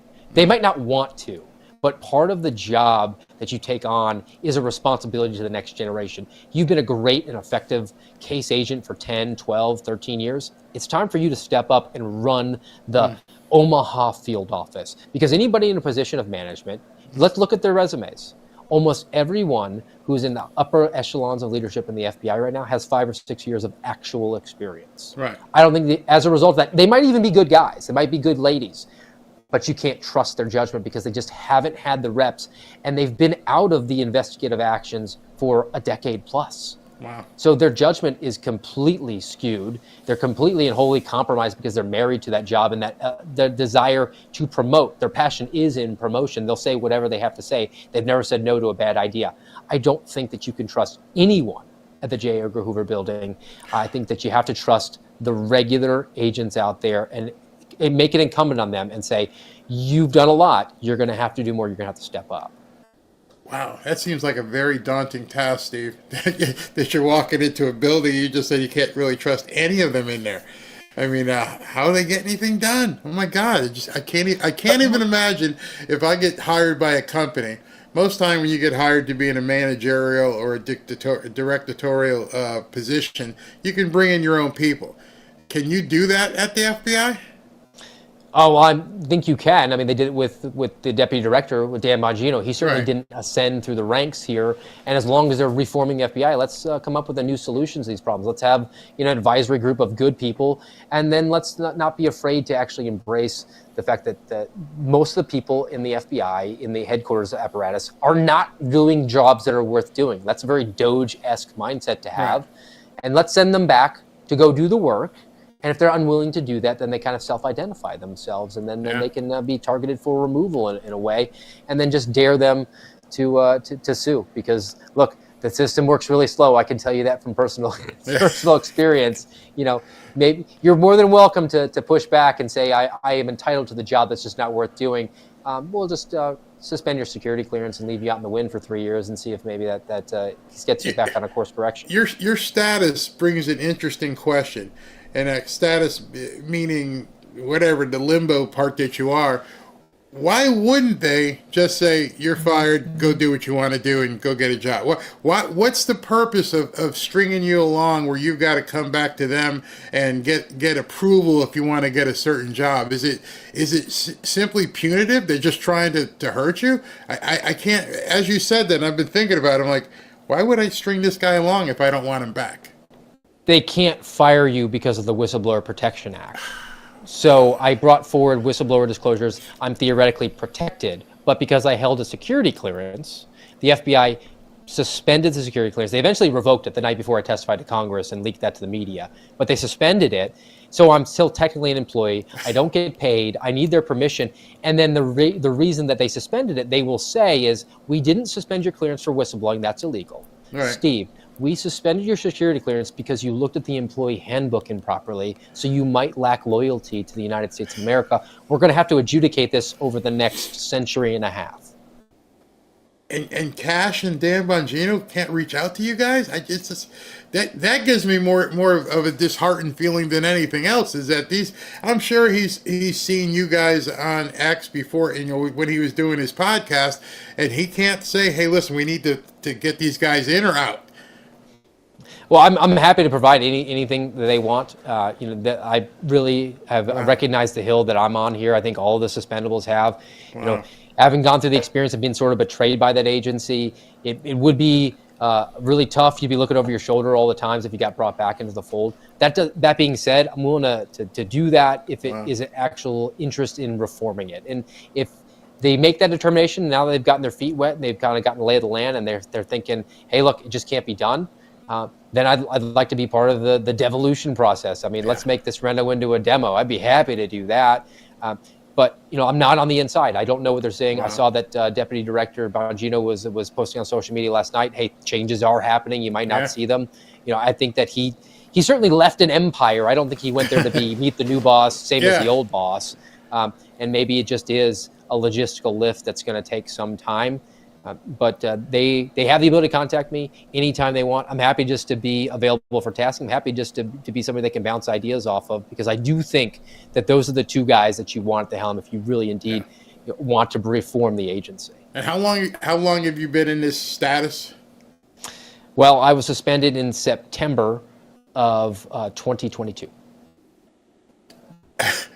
Going on your third year? Going on third year, past 30 months in March of this entire experience that I have, and been just battling along and trying to raise awareness any way I can. All of us kind of joke around. There is an appetite for change in the country for the FBI. It's basically been brought around by about a half a dozen guys with dad bods and Twitter accounts. Hopefully there's a continued and galvanized effort to do that. Now that we've gotten a good director in there, a good deputy director, they can turn the ship here, because otherwise, I do think that it has to be scrapped entirely. Well, I just personally hope that they reinstate you and give you your back pay. I mean, because that's wrong. Just be holding you in advance. Before you go, I got one last thing I got to show you here. This is from the guy who just answered this question, Maximus. He goes, Barry, tell Steve to hang in there. Mad respect. I've gone through 2 trial boards himself with LAPD for doing the right thing, and in the end, I'm still here. We got your back, brother.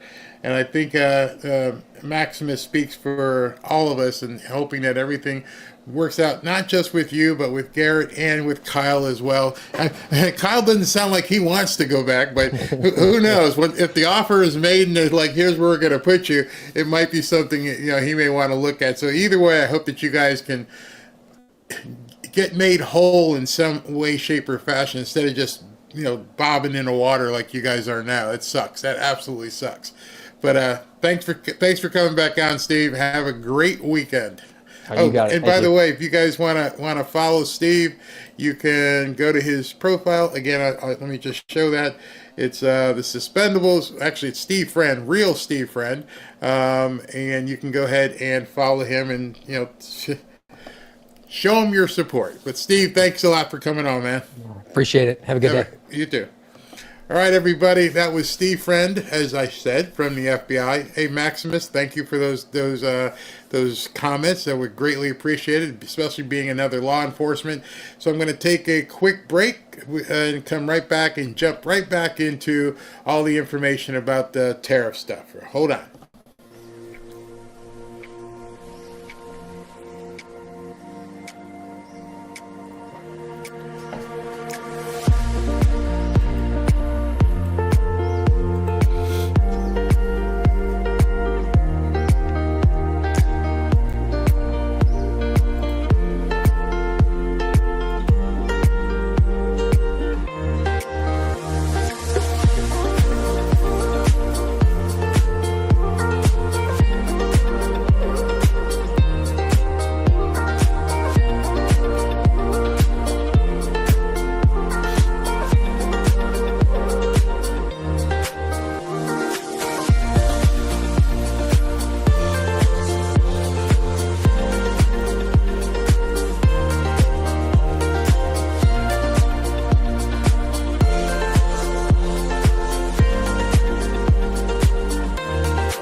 to Fanfare with Barry Cunningham. All right, so let's jump back into the mix here about what's going on. Doing a quick check on the Dow. It's much hasn't changed. It's kind of flatlined, and I'm telling you right now, as it gets towards the close to the close, you got an hour and a half before the market closes. If it's still flatlining and it stays at about 3.5%, if that's the amount of pain, I mean, it could tank at the end of the day. More than likely, they'll try and push it down or whatever that they can do. But we'll see. That's not a big amount of pain right there. So let's see. Let's just see what happens. Interestingly enough, excuse me, Nick Sordor posted this. Foreign influencers are reportedly being paid to smear Trump's tariffs. I would expect that. Stay frosty. It's a similar situation to what we saw with Big Soda bribing influencers last week to post, undermining Trump and Maha. Question everything. Question everything. If a foreigner is posting seemingly scripted messages targeted at MAGA over tariffs, there's a good chance they're being paid to do so.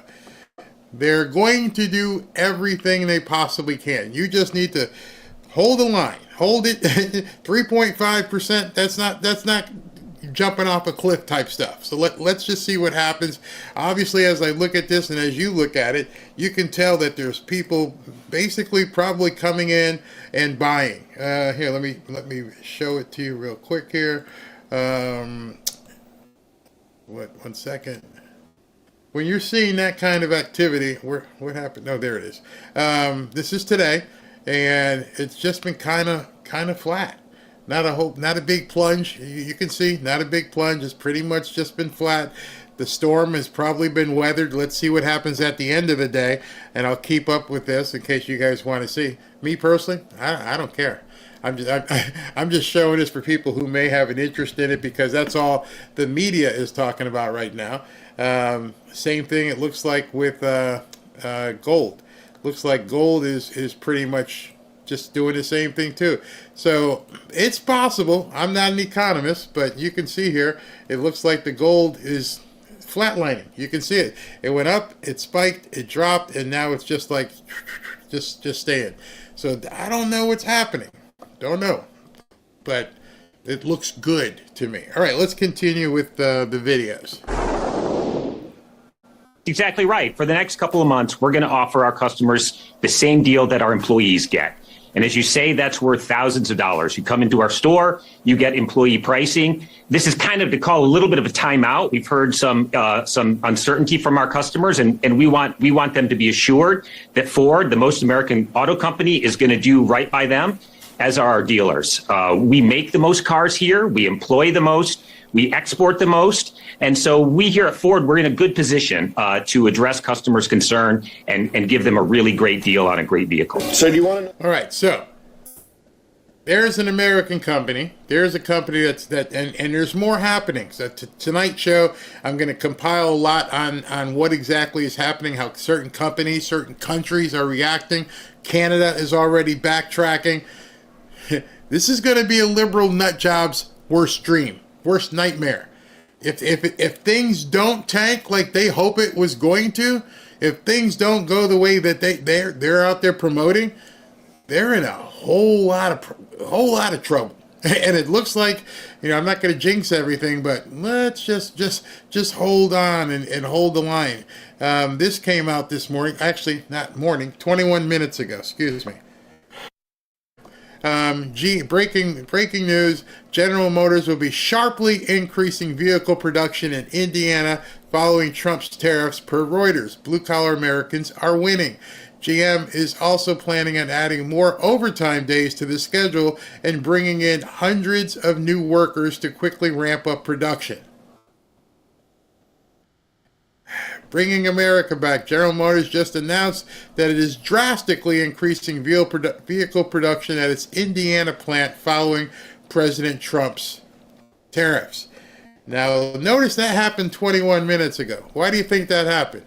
Because Ford came out and said, hey, we're going to start doing stuff. And GM's like, wait. We got to get in on this. And so as you're seeing this information starting to take hold, you can start beginning to feel a little bit comfortable that, like Trump said, the operation's over. The patient survived. Things look better. You're going to be stronger than ever. And now we're actually seeing it. How does the media spin this? How do you spin that where people are like, wait a second, it actually worked? Oh, crap. There's nothing for them to say at this point. And now I got to show you this video of a young man who owns it. Look, I don't know what kind of business it is, but he's not even a Trump voter.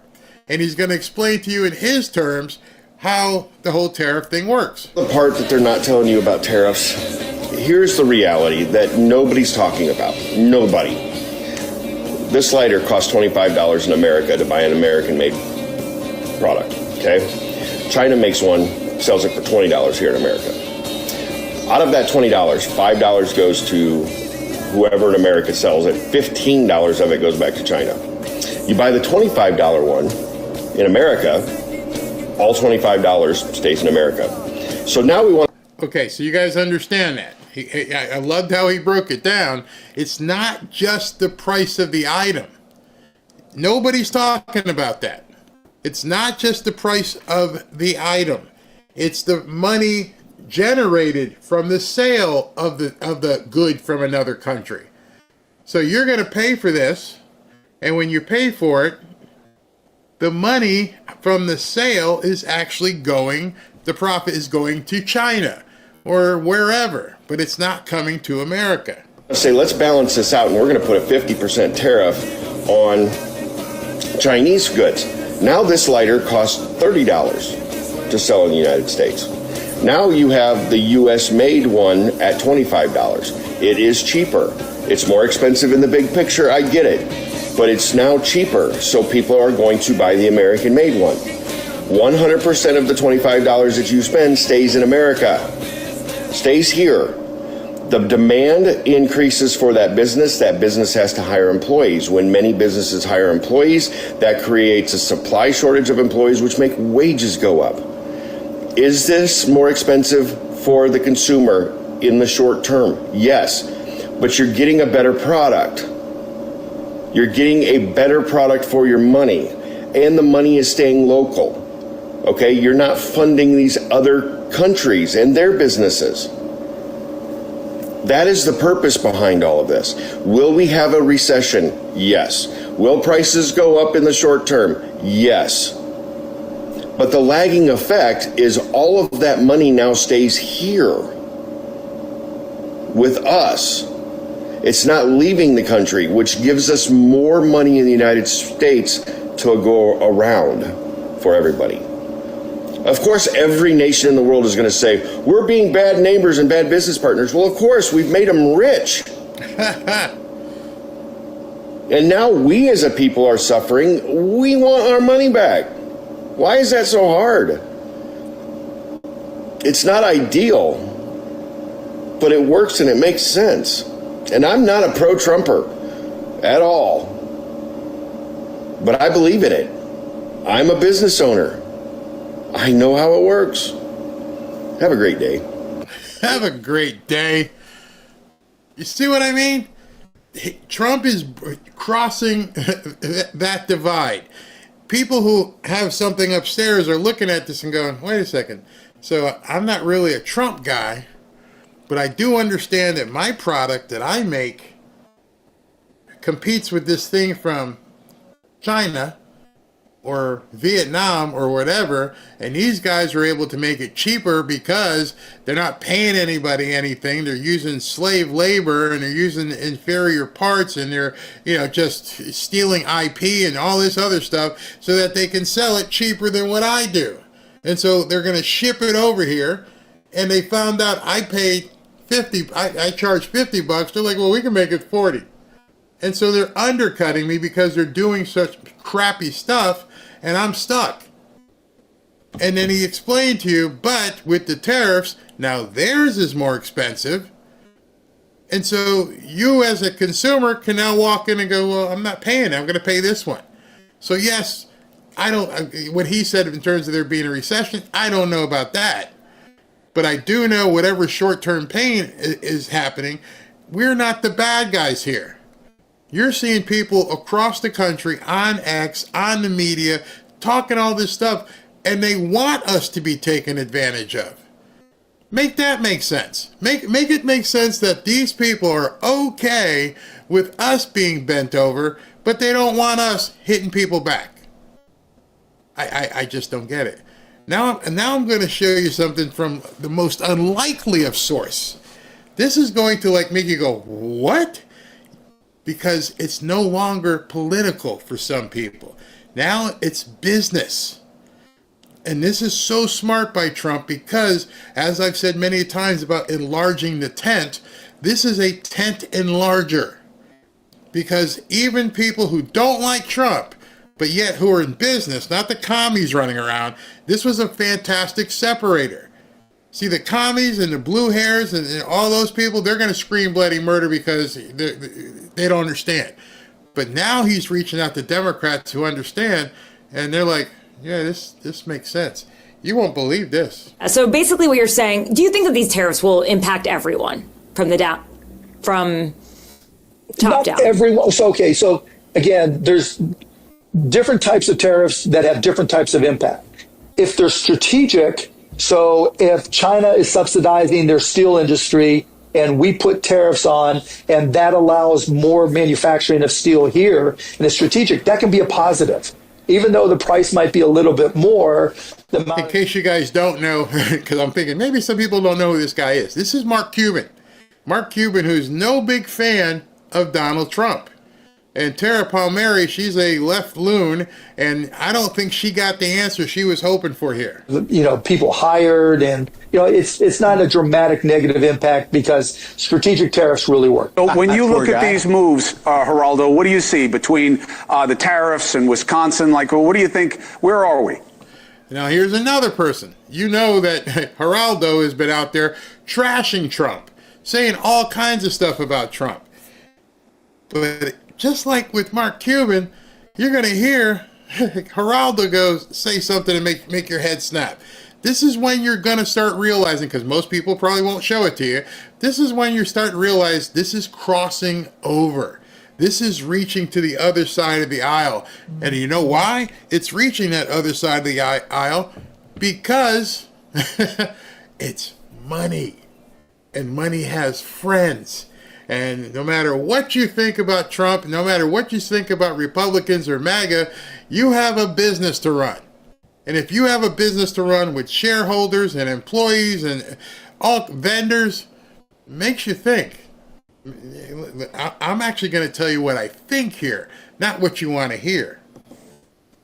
Let's just start with my vacation, Chris. Sure. Because the family, Erica, Sol, and I did visit Japan just back. I can tell you we went the length and breadth of the island archipelago, and the big cities like Tokyo and the others. We did not see a single American car on the road in Tokyo. Mm-hmm. Not a Caddy, not a Buick, not a Ford, not a Chevy, not a nothing.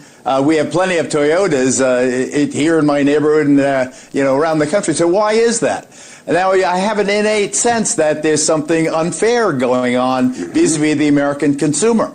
Now, I heard O'Reilly say that the numbers, give or take, don't really matter, that the experts will figure it out one way or the other. But I think that if these numbers are correct, or some fraction of them, if the trend is correct, if there's not an essential lie being told here, and if we are getting screwed by these foreign producers, then I think it is fair. If the reciprocal tariff, the key word is reciprocal. If they're screwing us, we've got to tax them at least. And he's saying, President Trump, that half is about the right amount. Well, right. I don't know. The experts have to determine that, but I just think that there's it smells something rotten. Geraldo? Seriously? Geraldo is hey man, I was in Japan and I didn't see any American stuff. Yet you come here and there's Toyotas and there's Hondas and everything else. And it makes you think once you've been to one of these countries, like, wait a second, what's going on here?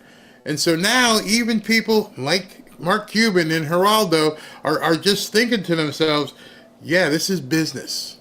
I can hate you for some of your other stuff, but this is business. And it's a great equalizer.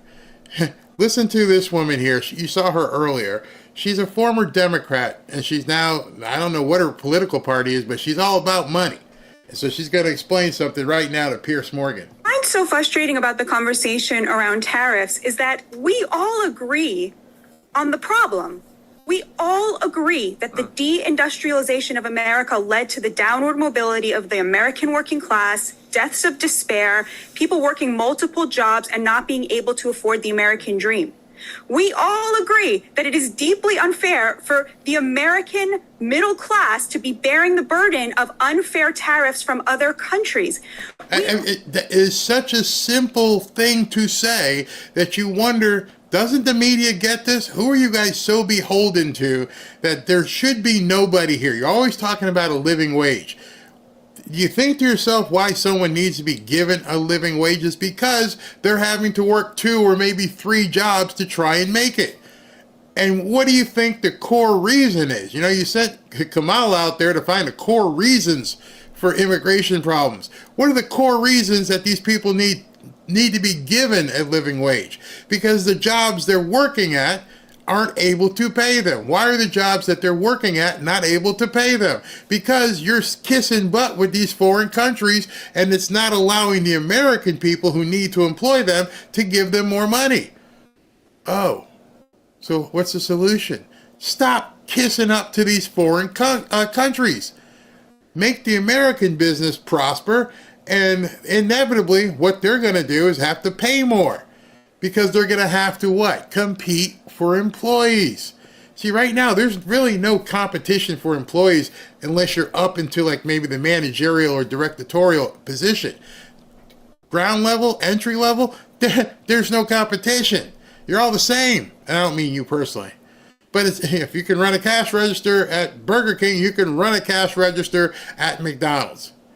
However, if you were in a management track at McDonald's and now you run the front and you can do some ordering and you can help out with the drive-through, now you're showing some value. So the next person that comes in and applies for a job, hey, listen, I got somebody who can do that. Maybe you can look at a manager track at Burger King. And it just keeps evolving. If you run a construction, you know what I'm talking about.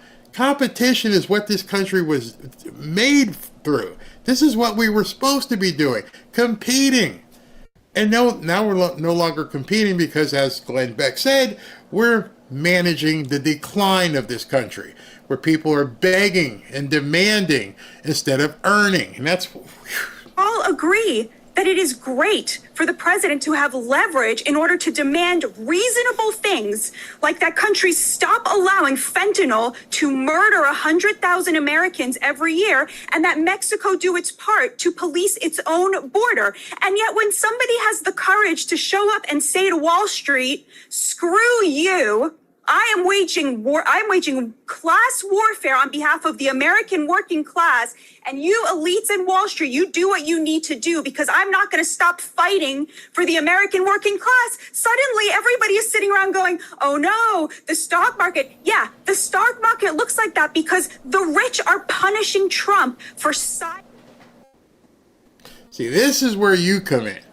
This is where you begin.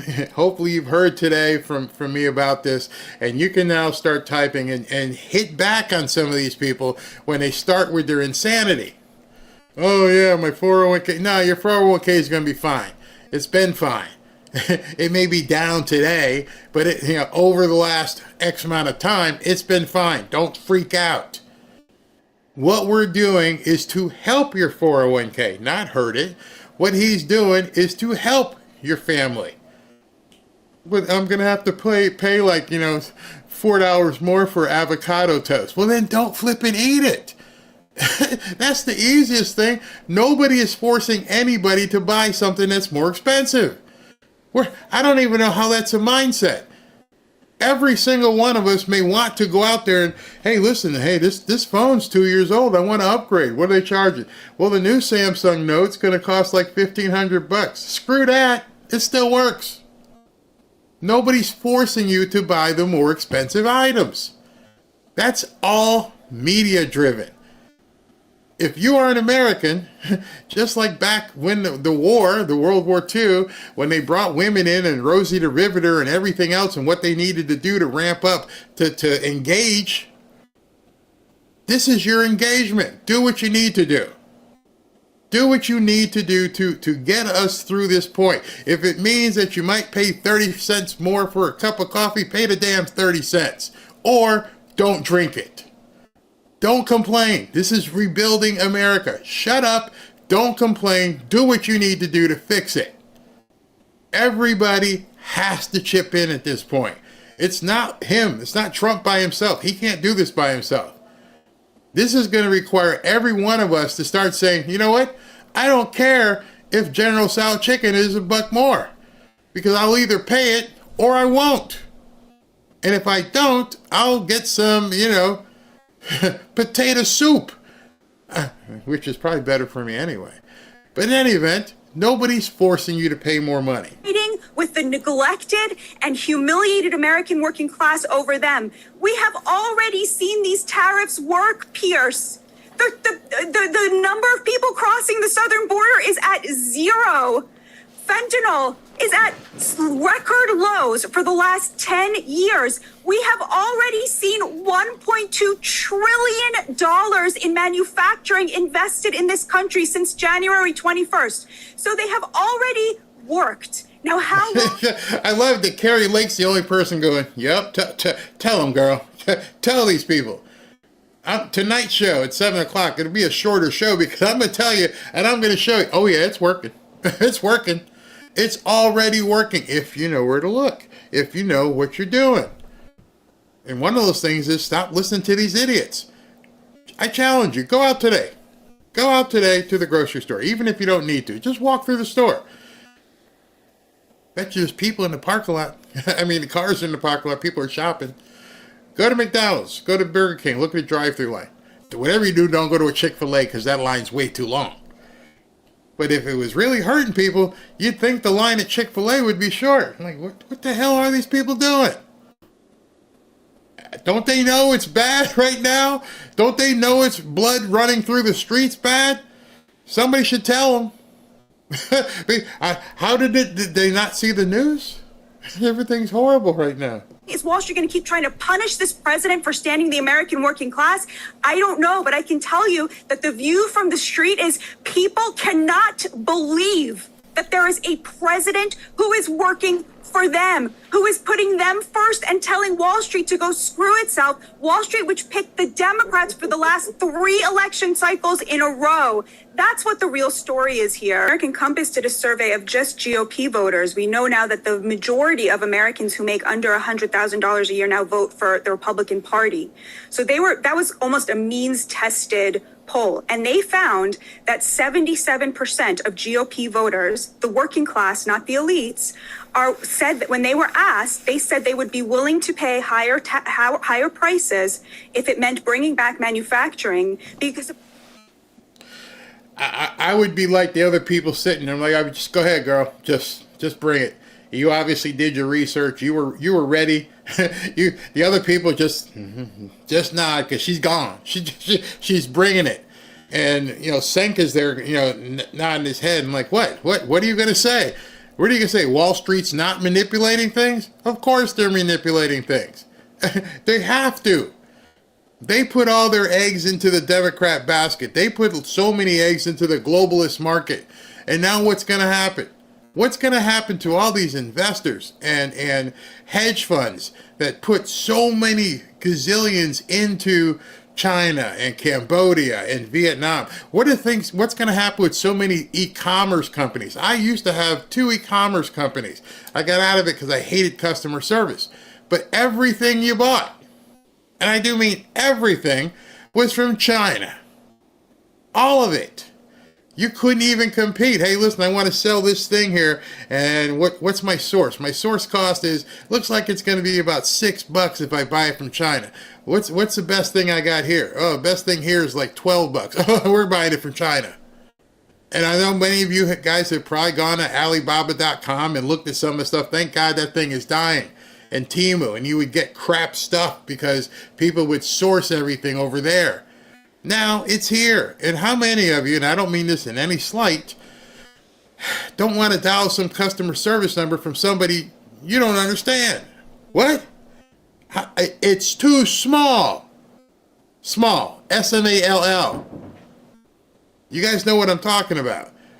This entire snow globe that Trump is shaking up is going to benefit everybody from the owner to the person answering the phone. Of course, in their mind, they are going to be the beneficiaries of those manufacturing jobs. About Canada, a lot of people are asking, why Canada? We love Canada. Canada are our friends. Why wage this, tariff war on Canada? And of course, the answer is simple. Canada and Mexico are the back door to the American economy because we have this trade deal with them, the USMCA. So if there are no tariffs on China, if Canada and Mexico do not match our tariffs on China simply builds car manufacturing plants in Canada and in Mexico, which they have already done, and they use that in order to get tariff-free cars into the American market, which is exactly what President Trump is trying to get away from. So what he wants from them is for them to close that back door. And I just want to emphasize again, back in the 70s, when the majority of the GDP in America was in the middle class, right? Now I got to stop her there because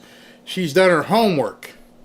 But I don't think she was around back then. I mean, she's probably 40-ish or something. So she wasn't even here during the 70s. Those of you who were here in the 70s, what she's about to say, you can go ahead and speak it, girl.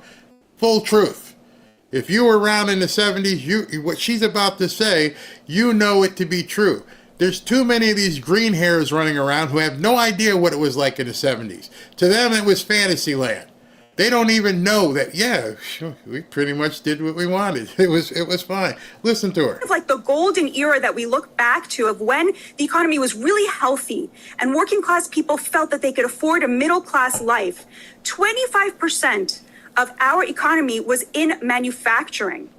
Today, the top 10% control over 60% of the GDP. And that is a direct result of the fact that only 10% of our economy is manufacturing. And the largest share, 20%, is in finance and real estate, which is, of course, how...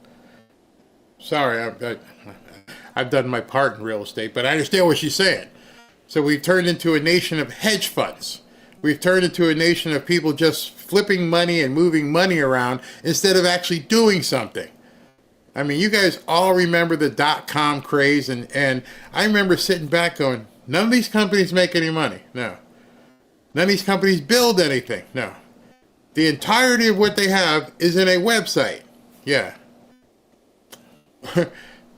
Who's investing in this? And yes, some made it, Facebook, Twitter, some companies emerged, but 90% of the companies that were just, app for this, app, there's nothing there. So if you don't get more subscribers and if you don't get more people, paying you money every month, there's no business. But back when I grew up and my dad would drive me around in his truck and we'd go to job sites, everybody was building something. Everybody was doing something, black and white.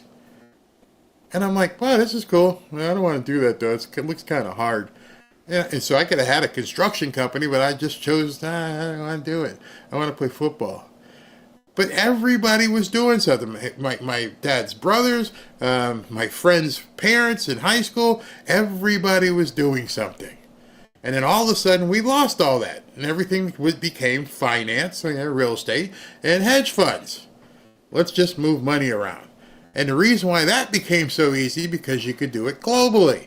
You could basically invest in currencies and other markets and make a ton off the fluctuation of the dollar. The fluctuation that you manipulated. So she's absolutely right. Other countries artificially inflated the dollar, which makes the product of the American worker unaffordable. And so what the tariffs are doing are simply saying we are refusing the race to the bottom in wages. It is unfair to the American worker, which I think we have all basically agreed on at this point. I talked to small... I can't disagree with her. Thank you, girl. Thank you. Hats off. I think what people need to do, and people watching this and people who are out there, is they can't imagine. See, that's the problem. The left has done such a great job extorting history, because most people don't remember how America was a manufacturing power. They don't even know it. What do you mean? Where do you think that came from? Oh, I don't know. Drive around outside of some of these cities and see what these factories, now they're all empty. There was back when I was growing up, there was a company that was thriving, absolutely thriving, big plant. It was called the Fuller Brush Company. I'm like, wow, they make brushes? Yeah, they make brushes, and they sell it all across the country. And then all of a sudden, they weren't there anymore. I'm like, what happened to Fuller? Why is their building empty? China was able to see what they were doing. Hey, we can make these brushes cheaper. And then what happened is all the other stores, back then it was Sears and JCPenney and Woolworth, they started buying the stuff from China. We don't need to buy from this American company that's been here for 50 years. I'm sorry, you guys aren't going to make it. We're getting for half price over there. And so our margins stay the same. And that was back then. And then it just kept happening and happening and happening. Like I said, go around your house and pick up so many things and see where they're from. And it wasn't like that when we grew up. The tires, everything was here. And it just got to a point where, these people haven't lived a life knowing anything other. They've lived a life with, the other country providing it and never thought twice about it. Businesses every day, and 99% of all American manufacturers are small businesses, and I've heard it firsthand. They are being gutted by dumping cheap goods that produced by cheap labor overseas. We have to end that, and that's what President Trump's doing. We have an opportunity to level the playing field, restore the balance. That's what you're going to see today, I believe. I don't know, but I know that President Trump has been very thoughtful, and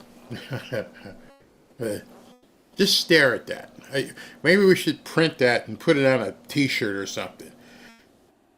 Largest trade deficits with the United States. And these companies are completely upside down. How can any liberal look at this and say this is anything other than massive wealth redistribution? We're going to take it from you, America, because you guys are the biggest consumer market in the world. You should be self-sustaining. But instead, we're going to send it to all these other countries. We're going to send $171 billion upside down to Mexico. We're going to give China $295 billion.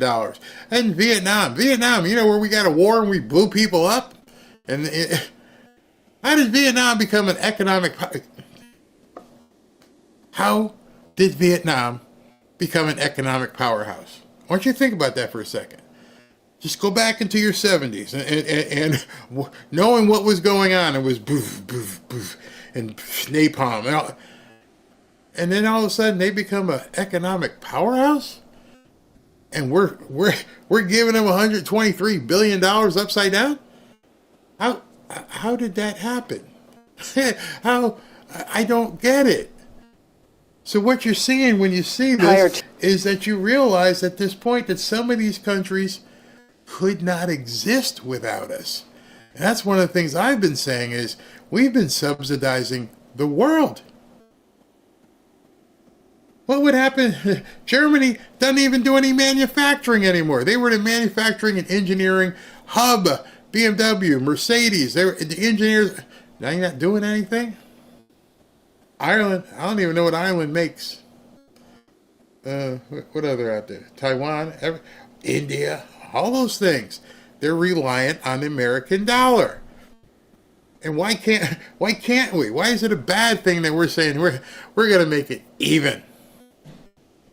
team. And what we're going to see is a strengthening of small business, of being able to have things that are made in America, which will make us wealthy and prosperous and independent again. We saw the brokenness of our supply chains during COVID, and what happened after was rampant inflation where we're being taken advantage of by our trading partners. That's going to end. We're going to restore our strength, not just in manufacturing, but our national security, which is completely at stake. When a country can't make their own screws and nuts and bolts, we have a real problem. And when a country can't even make its own nuts and bolts, you got a problem. I should put hashtag understatement there. If you can't make the stuff that you need, you're in big trouble. Let her finish this statement here. So energized by what I see across our manufacturing roadshow we have right now across the country. Have met with 100 manufacturers, and they are thrilled with what's happening, Maria. I think these. Okay, so you can't afford to make the submarines. You can't afford to make the bullets. You couldn't afford to make the masks back then a couple years. We have no idea how they were making these. Maybe it was something, I have no idea, but they were coming from over there. So you had something going on here where they imported the disease and then they imported the mask to try and keep you from getting sick. And then you had other people creating those things and the things that they did with those things. How can we survive as a country if we're not making our own stuff? Again, managed decline. This is what the Democrats want. They want the global economy. They're not just us. It makes no sense. None. Tariffs are incredible. They do so much for this country. First of all, there's the issue of national security. How can you be a sovereign nation if you are relying on your greatest enemy for pharmaceuticals, for steel, for aluminum, for lumber, for the very ships that you will need to fight them, right? I had never seen her before. I had 3 cuts of her because I'm like, oh my goodness, she's talking so much sense. She's talking so much intelligence. You're a sovereign country, and we can't build anything that keeps our sovereignty. Just saying. Or just the opposite. If you're a sovereign country, why do you need our money? Why are we funding you? Why are we giving you our money? You're supposed to be sovereign. And remember, as you're watching this today, as I said yesterday, none of this, nothing. This is all in addition to the USAID stuff. So wait a minute. So you're telling me, yes, I'm telling you, you're telling me that we're upside down in the tune of billions to these countries, yep, and we're giving hundreds of billions away, or we were, through USAID and other agencies. Make that make sense why any American would be against cutting that off and doing our own thing. Unless, of course, you had an ulterior motive. It just doesn't make any sense. You could ask a grade school kid that. I mean, just think about it. We're giving away our money in business, and we're giving away your tax dollars, both. And it's still not enough. We need to tax you some more. Why? Because you owe $36 trillion in debt. To who? China. You mean the same country that we're giving money to and exporting all our stuff and they're stepping on us? That same company we owe trillions of dollars to? I need to see the promissory note. Absurd. Obviously, we need to have a base in manufacturing for our national security, but it goes so much deeper than that, Trace. We have already seen this president use these tariffs to get Mexico to control its southern border. I mean, hello, the most obvious thing in the world. We got them to stop allowing the free flow of fentanyl into this country, which murders 100,000 Americans every year. But most importantly, Trace, this president is waging class warfare on behalf of the American working class. These are the very people who have been abused and fleeced and humiliated and destroyed by an international economic order in which the American middle class is asked to bear the burden of the global elites who have gotten rich off of all of this free trade at our expense. You know, if tariffs are so terrible... I need to get her on the show because I can ask her like 2 questions and then just shut up. So Ashley, go ahead and book her. Whew, wow, firebrand, absolute fire, and all of it true. Not just being fire to make an impact, but she's talking truth. And you got too many people in this country who are running around with their hair on fire, trying to be commies and Marxists and everything else, who don't want the middle class here to be prosperous. Why is that? Because if you're prosperous, then you don't need the government. See, it goes hand in hand. If you're dependent upon all this stuff that the government doles out, then I got you. You're going to keep coming back like a squirrel you throw nuts to or a cat you give milk to. They're going to keep coming back. But if that cat know how to hunt, it may not be back. The old saying, you know, instead of giving a man a fish, teach him how to fish. It's a huge difference. It's a huge... But not only did they do that, not only did they tell a man, you don't have to know how to fish, and then they said, we'll give you the fish. Then they said, on top of all that, they took their manhood away from them and said, not only do you not have to hunt, you don't have to fish, we'll give you the fish, and you have to begin thinking and telling everybody else it's bad. Anyone who wants to go out there and fish on their own, oh, no. It's insane. It's absolutely insane. And now you got the guys becoming the girls and the girls becoming the guys. What are you talking about? And why are they doing this? Because it manages the decline. It weakens a country. How come all of these countries have tariffs on us? It's utterly, utterly absurd. What Trump is doing is reversing the trend in which we took a country built on a stable middle class, built on manufacturing, and we destroyed it with an upward funnel of wealth to the elites. And Trace, this is why Wall Street is going crazy. Wall Street is trying to short President Trump's agenda because they cannot stand that he has taken the spigot, which was turning up to the elites, and pointed it back down to the hardest working Americans, the backbone of this country. Can you talk about... Until yesterday, I would like maybe Mark Mitchell at Rasmussen or somebody else can do it. I would love to see a poll that's taken that before yesterday, it's too late now, where the questions asked were, what's a tariff? What are other countries tariffing us? What countries are we paying tariffs to? I would have loved to see the answers to those questions, because probably pre-yesterday, most people would have been like, I don't know, tariff? It sounds like a drink or something. Did you know? Before yesterday, did you know what these countries were charging us? Did you know that we weren't charging anything? I was talking to somebody, Scouts Honor, yesterday. We were at a restaurant, and they're like, well, Barry, I don't understand. And I'm like, I told them, I said, this country is charging this country is charging that. So what are we charging? That was the question. I went, nothing. What do you mean? I wish I'd taken a picture. Nothing. So they just been taken from us and we don't get anything. Nothing. Huh? When you put it to somebody like that, and remember, yesterday, most people didn't know. Now you know. But did you know it was zero? And you had more, I'm sure people, they didn't hear it on the media. They didn't. They're sitting back this morning.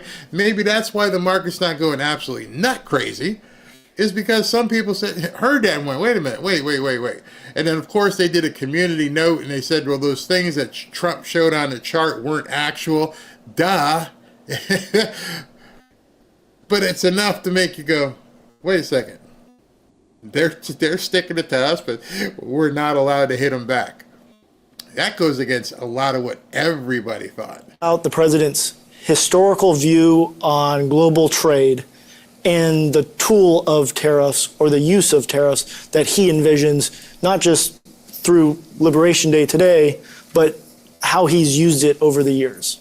Yes, well, the announcement today is the most significant action on global trade policy that has taken place in our lifetimes. It's not even a close call. This is probably the biggest event that's happened on global trade since the very ill-fated decision that we are now reversing of knocking down all of America's trade tariffs and revenue policies that led to the offshoring and outsourcing of all of our industry. So this is the great reversal of that great betrayal, is how I look at it. So in the 20th century, successive American presidents knocked down all of the policies that we had to protect American industry, and they did insane things like letting China into the World Trade Organization, as an example. And we watched all of our factories go overseas.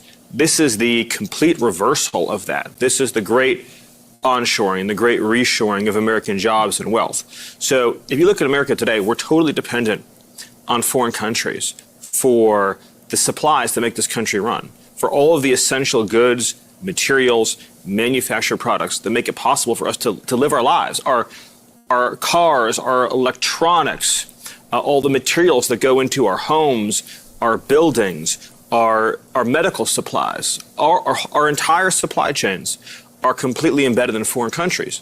So if there's a national emergency of any kind, and a country shuts off an import, or a foreign power embargoes a sea lane, we are then left defenseless, helpless, because of the decisions that prior leaders made that President Trump is now reversing to let all of these industries leave our country. And so what he's doing today is, for the first time ever, he's saying that if you have stolen our jobs and therefore threatened our national security, we will apply a reciprocal tariff based on the degree of your misconduct. So for countries like China, for example, they will see a very high tariff rate because they've engaged in the most egregious conduct that threatens our national security. For countries that have severe but not as severe misconduct, they'll see a moderate but not as high tariff rate. The effect, though, of those global tariffs will be that companies will have to move their production back into the United States. So factories Now, I wanted that to play because Stephen Miller is a very, very, very good orator. He talks very well. And he's explaining what the objective is behind all this. And as he's talking, I'm checking the stock market. We got 30 more minutes before the end of the day, and it's still just like this. It hasn't seen a real big dump as of 3:23 p.m. So we're still doing good. If that's what we have to absorb, Trump's right. The patient is going to be okay. And now you're hearing the objective behind this is simply not, hey, we're not looking to start a war. We're just looking to strengthen America. If America is strong, if we can get to a point where we're doing something where the bond rates come down, we're paying less taxes, all of this is to benefit America. The left doesn't want to hear that. We can't be better than some other countries. They don't even like us saying great. Just imagine that. They don't want you to be great. They want you to be below these other countries. That's the problem. It's not about helping Americans. It's just the opposite. Leave, whether it be Mexico or Canada or Vietnam or Cambodia or China or the European Union, they will come back to the United States to produce their products to make their goods. And in so doing, yes, it will create jobs. Yes, it will increase revenues. But most importantly, it will restore our national security so that we will not be dependent on anyone else to survive and thrive as a nation. That's the significant. See, that's significant, like he said, and that's something the media won't talk about either. Our security or insecurity is based upon us not being able to do what we need to do to defend ourselves economically and basically physically. If you require all this stuff from somebody else to make a boat, a gun, a building. You all know about the Chinese drywall stuff that happened. That's because we were bringing in drywall from China. We were bringing in drywall from halfway across the world because it was cheaper in building a house. Make that make sense. Everybody who is in construction, building stuff, used to buy all your drywall, or as they called it back then, sheetrock, right here. How did that go away? Well, we can make it cheaper over here in China, and then we'll just put it on a boat and send it back to you.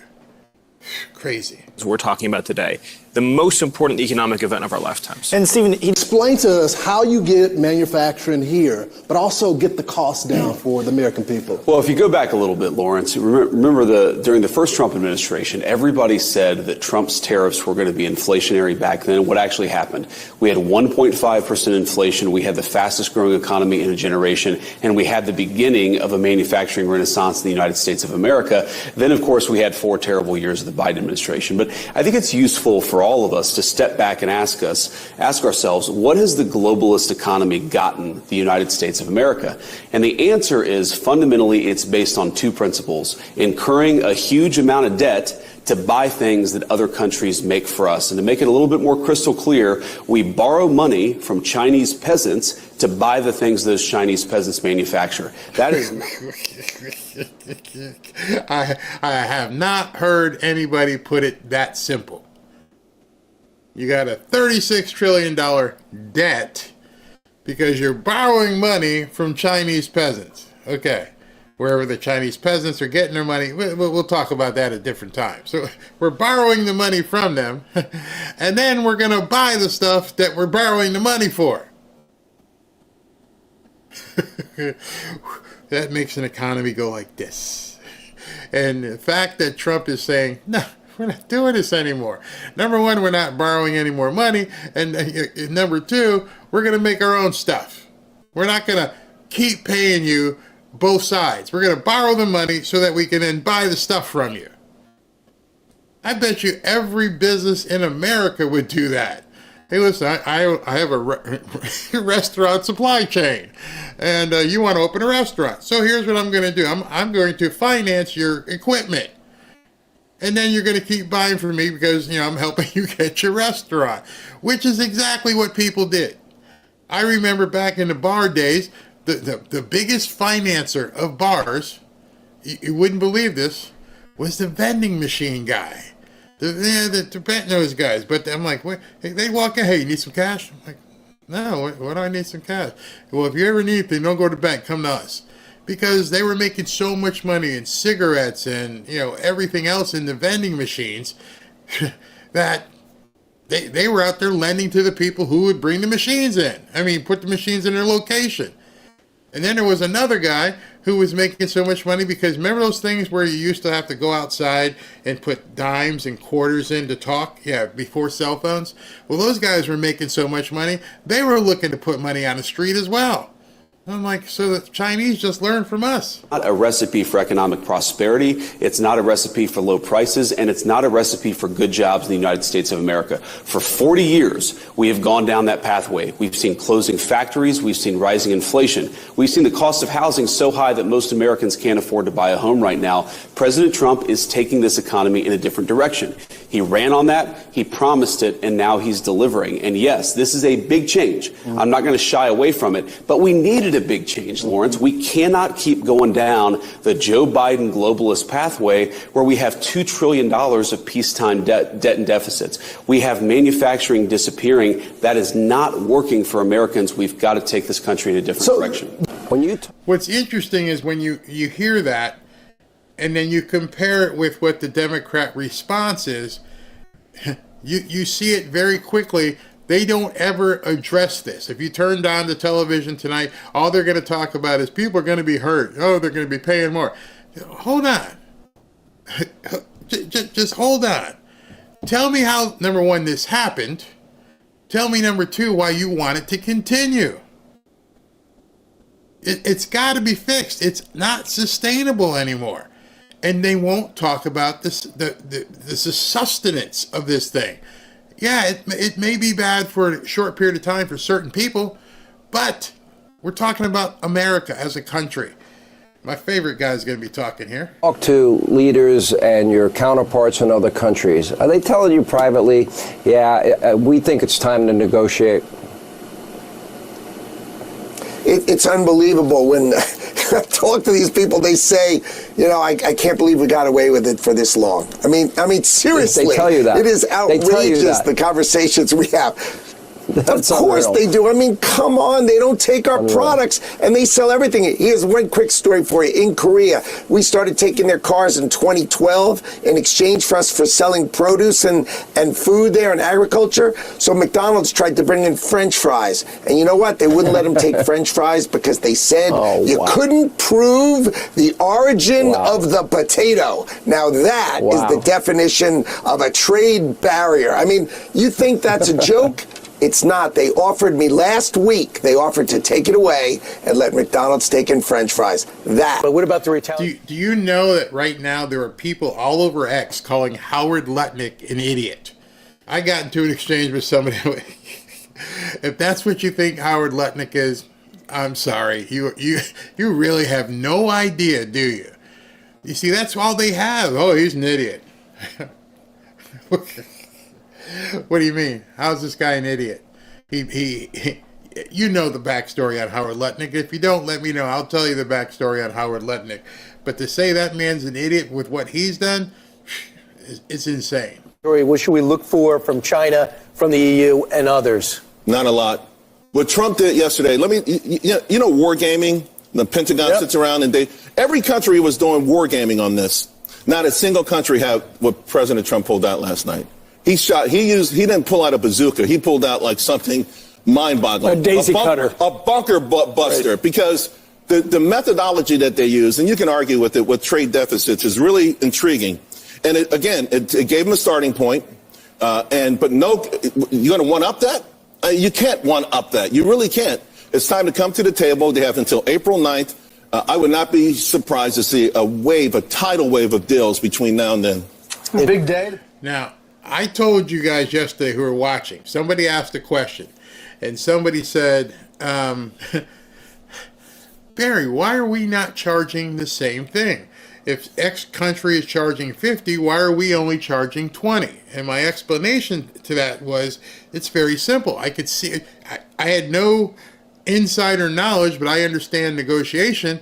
And what Trump did was he hit you and it hurt. But he only hit you that once. And then he was holding the bat. And what he did was, I'm going to give you an opportunity to get back on your feet and come talk to me like a man or woman, depending on who the country leader is. And then we can negotiate this. And if you don't, I'm going to hit you again. See, if he started at 90%, there's no room to go. If this hurt, if 25 hurt, if 30 hurt, well, I know if you don't answer the bell, I'm going to hit you at 40%. Oh, you still haven't succumbed. You haven't called out uncle yet. Here's 50% on you. And I'm going to keep going until you're basically completely tapped out. And I said that yesterday. And then last night, this happened. The president calls it Liberation Day. We showed the markets before, but if you saw the post-market reaction, it was kind of down across the board. People are looking at their 401ks, and they worry about it. What do you say to them tonight? Brett, I say that what we are doing is we're setting the stage for long-term economic growth, that we were on our way to a financial crisis. I used to teach a history of financial crises, and with that gigantic government spending, it was unsustainable. You look back in 1998, you look back in 2007, right before it looked great, everything collapsed. So, it looked great right before everything collapsed. So we have taken us off that trajectory, and we are putting ourselves back onto a sound trajectory. You said 10% over 10 years would be $2.5 trillion coming in. You know, you look at this list of all these countries, and there's some policy decisions here. China is at 34%, added to the 20% already, so that's 54% on Chinese goods. Yes. Are they going to come back with something big? Well, we'll see what they do. Is my advice to every country right now is do not retaliate. Sit back, take it in. Let's see how it goes. Because if you retaliate, there will be escalation. Yeah, that's what I said yesterday. I was running around the house going, see, Robert, I told everybody that. I told everybody. That's exactly what he said. He said what I told you. If you don't take this, if you still want to come at me, I'm going to hit you again. You could see it because as I was looking at the chart and everything, and I'm like, hey, same thing you guys did. I'm thinking, why would they not come out swinging full? Because I need to see how much that first one hurt. And you better come back and let's negotiate. And you're going to see it. You're already seeing it. You're already seeing certain countries come, I'm sorry, I'm so sorry, can we talk? And you're seeing other countries who are being stubborn, and he's going to hit them again. I guarantee you next week, if certain people don't come to the table, they're going to get hit once again. And then the media is going to scream, and everybody else is going to go, oh my God. He did enough yesterday. He's watching the stock market today. He's seeing what the bond market is. He's watching which countries are coming to heal. And he's like, who do I need to hit again next week? Because I got room. I still have room. And that's exactly what Scott just said. Don't retaliate. This is the high water mark. The data is on Trump's side. We have been getting hosed since World War II. By the trade imbalance. And the reason that's been overlooked by most presidents, two reasons. Number one, way too complicated, way too risky to get involved with it. So you can do what Biden and Obama did, was just ignore it completely. In the first term, Trump tried a little, but the numbers are staggering. And the best part of Trump's speech today was that he said, if you go to Japan or South Korea or China, or Germany, you're not going to see any American cars. Now, later on in this same show, which I showed you earlier, Geraldo actually said that to them, to him, Chris, and Bill O'Reilly. He's like, I just got back from Japan, and Bill's telling you the truth. There are no American cars in these countries. So I don't know why for the last 50 years this has been allowed to happen, to the point now where people are shocked that President Trump has decided enough. But what I do know is you guys all have to realize at this point, this is for the benefit of the American people. That's what the media is not telling people. Because they won't let them in. Now, you can get a little chart and say, oh, it's not 40%, it's really 8%. But the regulations that these people put on American products to get in makes it impossible. And then some European nations slap a VAT tax on there. That doesn't come under the tariff umbrella. So Trump is right. We're getting hosed. Mm-hmm. Didn't people realize this? Did people not, in the words, in vernacular of Bill O'Reilly, did they not realize we were getting hosed? I say no. They knew we were getting hosed. I believe they looked the other way, and maybe that's why Obama has a $100 million house in Cape Cod, and maybe this is why this guy has $100 million, and because it paid to look the other way. We're going to make sure you're taken care of. Just don't stop this ride we're on. Because you always had to wonder, people kept saying, how are these people coming in poor, leaving filthy rich? They're making 150, maybe 200 grand, and they're filthy rich. It never made any sense to a lot of people, and over the last 70, 80, 90 days, whatever it is right now, a lot of Americans, and this is why I don't believe the polls as much anymore, a lot of Americans are asking questions. What? How has this been happening? How are we in debt to 36 trillion yet none of this makes any sense? Now it's starting to make sense. You've been ripped off. As Bill O'Reilly said, you've been hosed. Full of economic advisors, right, coupled with the United States Trade Representative, they have huge staffs of economists who study this and have been studying this for years. They put out the non-tariff trade barriers. I'll give you an example. Yesterday, I was talking to a trade minister of a big country, and I said, look, we can't sell cars in your market.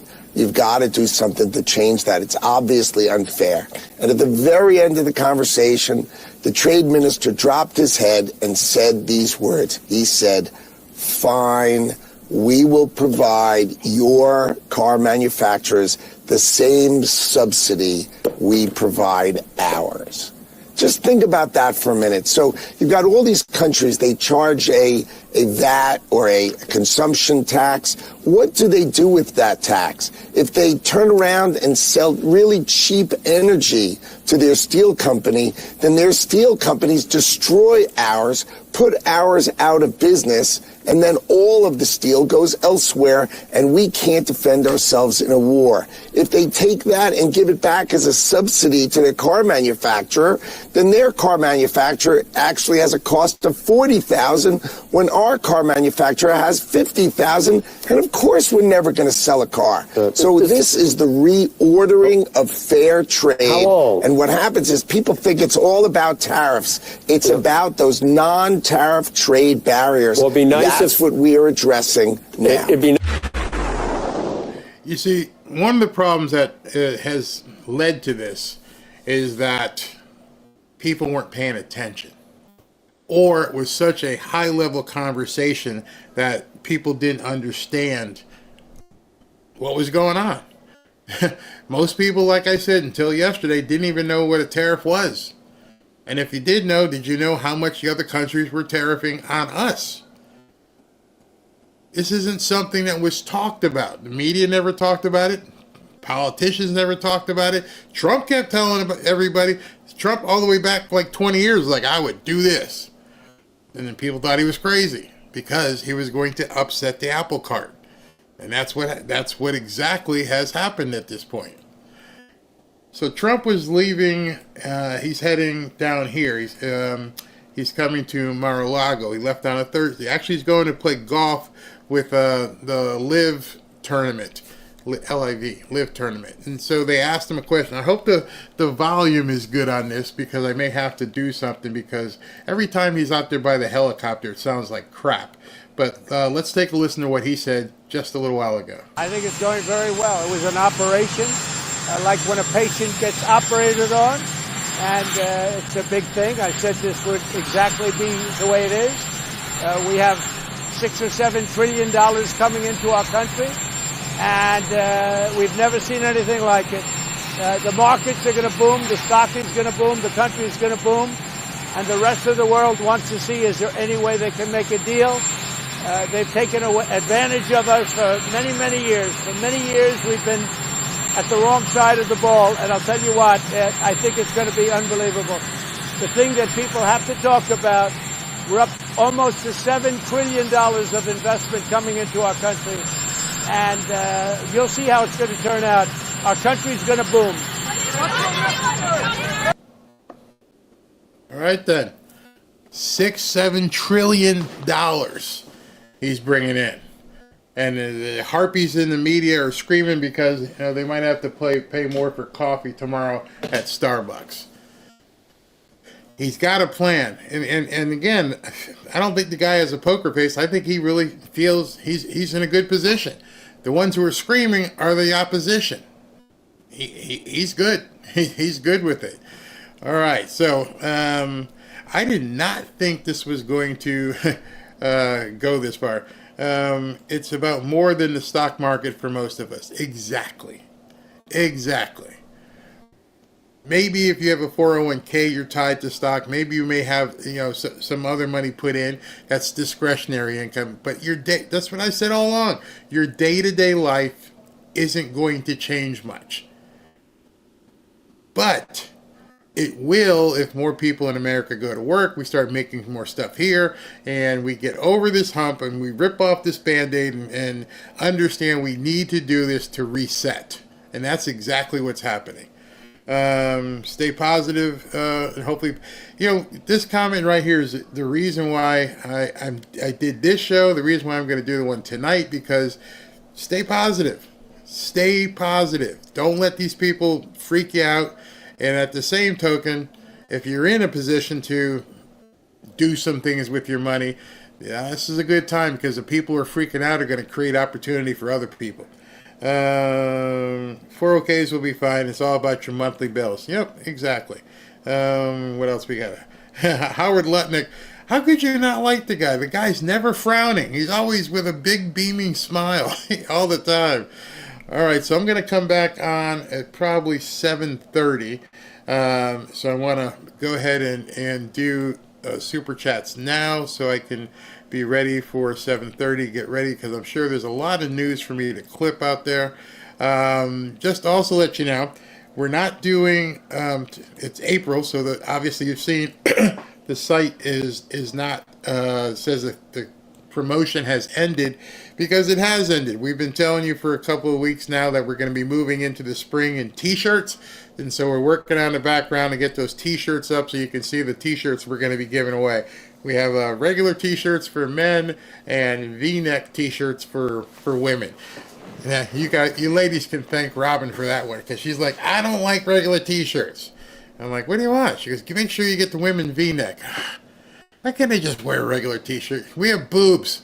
Oh, that's right. Okay, so she knew what she was talking about in that regard. All right, so let's go and look at some super chats that may be here, and we'll take those, and then we'll move on. All right. I am Planet Hermit. Thank you. I'm slurping up the liberal tea. Chapo, as the corporate interests sell off in order to drop the market, we keep buying the dip to replace them. They'll be back and raise us all up some money. Lots of manipulation going on. Peter Ulrich, never bet against Trump, you lose. Good point. Jose Gonzalez, Barry, you should start a financial and market investment channel. Your financial mindset is on point. I know real estate very well, and because I know real estate, I got connected with a lot of people who know certain things in finance and what to do, and I have the ability, if I have a question, I can reach out to somebody and go, should I do this? Should I do that? What should we do? But at the same token, when people lose money, when they make money, they're happy. If they lose something, they don't understand it's how many wins do you have versus how many L's you have. And so it becomes very, people don't have the mindset. It's very hard to teach the mindset. Sandra J.G. Thompson, for Christians, please don't buy that you must be poor to gain heaven. Exactly. My wealthiest friends give more away than anyone I know. Greed is the sin. Bingo. Bingo. I'm going to have to give that one a heart, too. Mr. Anderson, have an appointment with my new financial advisor, Edward Jones, changing my 401ks from state-funded ones. Good idea. Very good idea. Christ is King. Last call. Prophecy from the Holy Spirit. God is warning his children. This will be the biggest setup stock market crash in history. Eric McCarthy, Barry, been a little bit since I bought you lunch. Thanks for the sanity. My blood pressure is lower after your shows. Well, thank you very much. Far Isle. Stellantis laying off 900 today, already planned, probably using tariff as excuse. Probably working against America. Probably. Far Isle again. And don't despair, as long as they're desperate for our money, we still have power over them. Good point. Mr. Anderson, why is Grassley siding with Cantwell of Washington? I don't even know what these guys do anymore. Because you don't know all the different things that they're tied to, it's kind of hard to read, at least, if you watch a game, a baseball game, football game, the whole team's playing. Hopefully no one's dodging anything. But the team is all together playing for a win. I don't have any idea what these people are doing, these politicians. MAGA Man, I think it'd be cool if Trump is eliminating M-Tax would make my lifetime 401k earnings suddenly be tax-free. That would be nice. Demon of Cybertron, went to a Mexican taco and tortilla place. Was packed to the brim. I didn't see anyone panicking. Everyone was eating like a normal day. Exactly. Exactly. Sandra J.G. Thompson, Barry, the TikTok Jen, description is perfect for the American people to hear in terms of how tariffs will work. All of America needs to hear it. Eaters of Dead. Free trade turned out to be America supporting the world. Everyone had free trade except America. China, Mr. Anderson, China building mega factories in Vietnam. Amazing. Vietnam was, 1968 was almost not a country anymore. And now they're charging us? Okay. Eaters of Dead. Our own government, left and right, kept us busy with war while they robbed us blind. And I think more and more people are seeing that. That's the thing here. Where did I go here? It's Eaters of Dead again. The world has learned to hate America by our own leaders, but they love American consumers. It is the American consumer the world wants, our money. Exactly. Biddles. And if you ever go to vacation out of the country, not that I will go in Europe anymore, but you see how quickly when you pull out a green dollar bill or a credit card from America, oh hi, how are you, sir? Are you doing good? Yeah, Biddles Bean. Think of the economic situation like childbirth. Birthing a child is great pain, but there is joy in the morning. Wow, that is so nice. I lost any memory of the pain as I held and raised my newborn child. Oh, that's awesome. That is an awesome comment. And I would never have had that experience to relate, so that's awesome. Born on the 4th, President Washington enacted the first Tariff Act in 1789. It served as a primary source of revenue before the federal income tax passed in 1913. You know your history.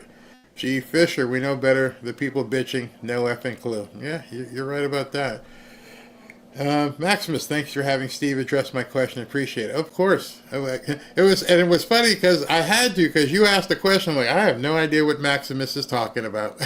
I don't know, so I better have Maximus say it. Eaters of Dead, the world is on notice. Now it's time to bet on American people and the system. Absolutely. Tommy Ratcliffe, trying to enjoy the wins from Trump and his team. It's working. Let it cook. It's going to be golden. Love you, Barry. Love you too, Tommy. I haven't played this in a while, but I might as well right now. We're going to win so much, you may even get tired of winning. And you'll say, please, it's too much winning. We can't take it anymore. Mr. President, it's too much. And I'll say, no, it isn't. We have to keep winning. We have to win more. We're going to win more. Alrighty, so I'll see you guys tonight at 7:30. Gonna go have some lunch, hang out with the dogs, the wife, see what's going on, and I will talk to you very soon.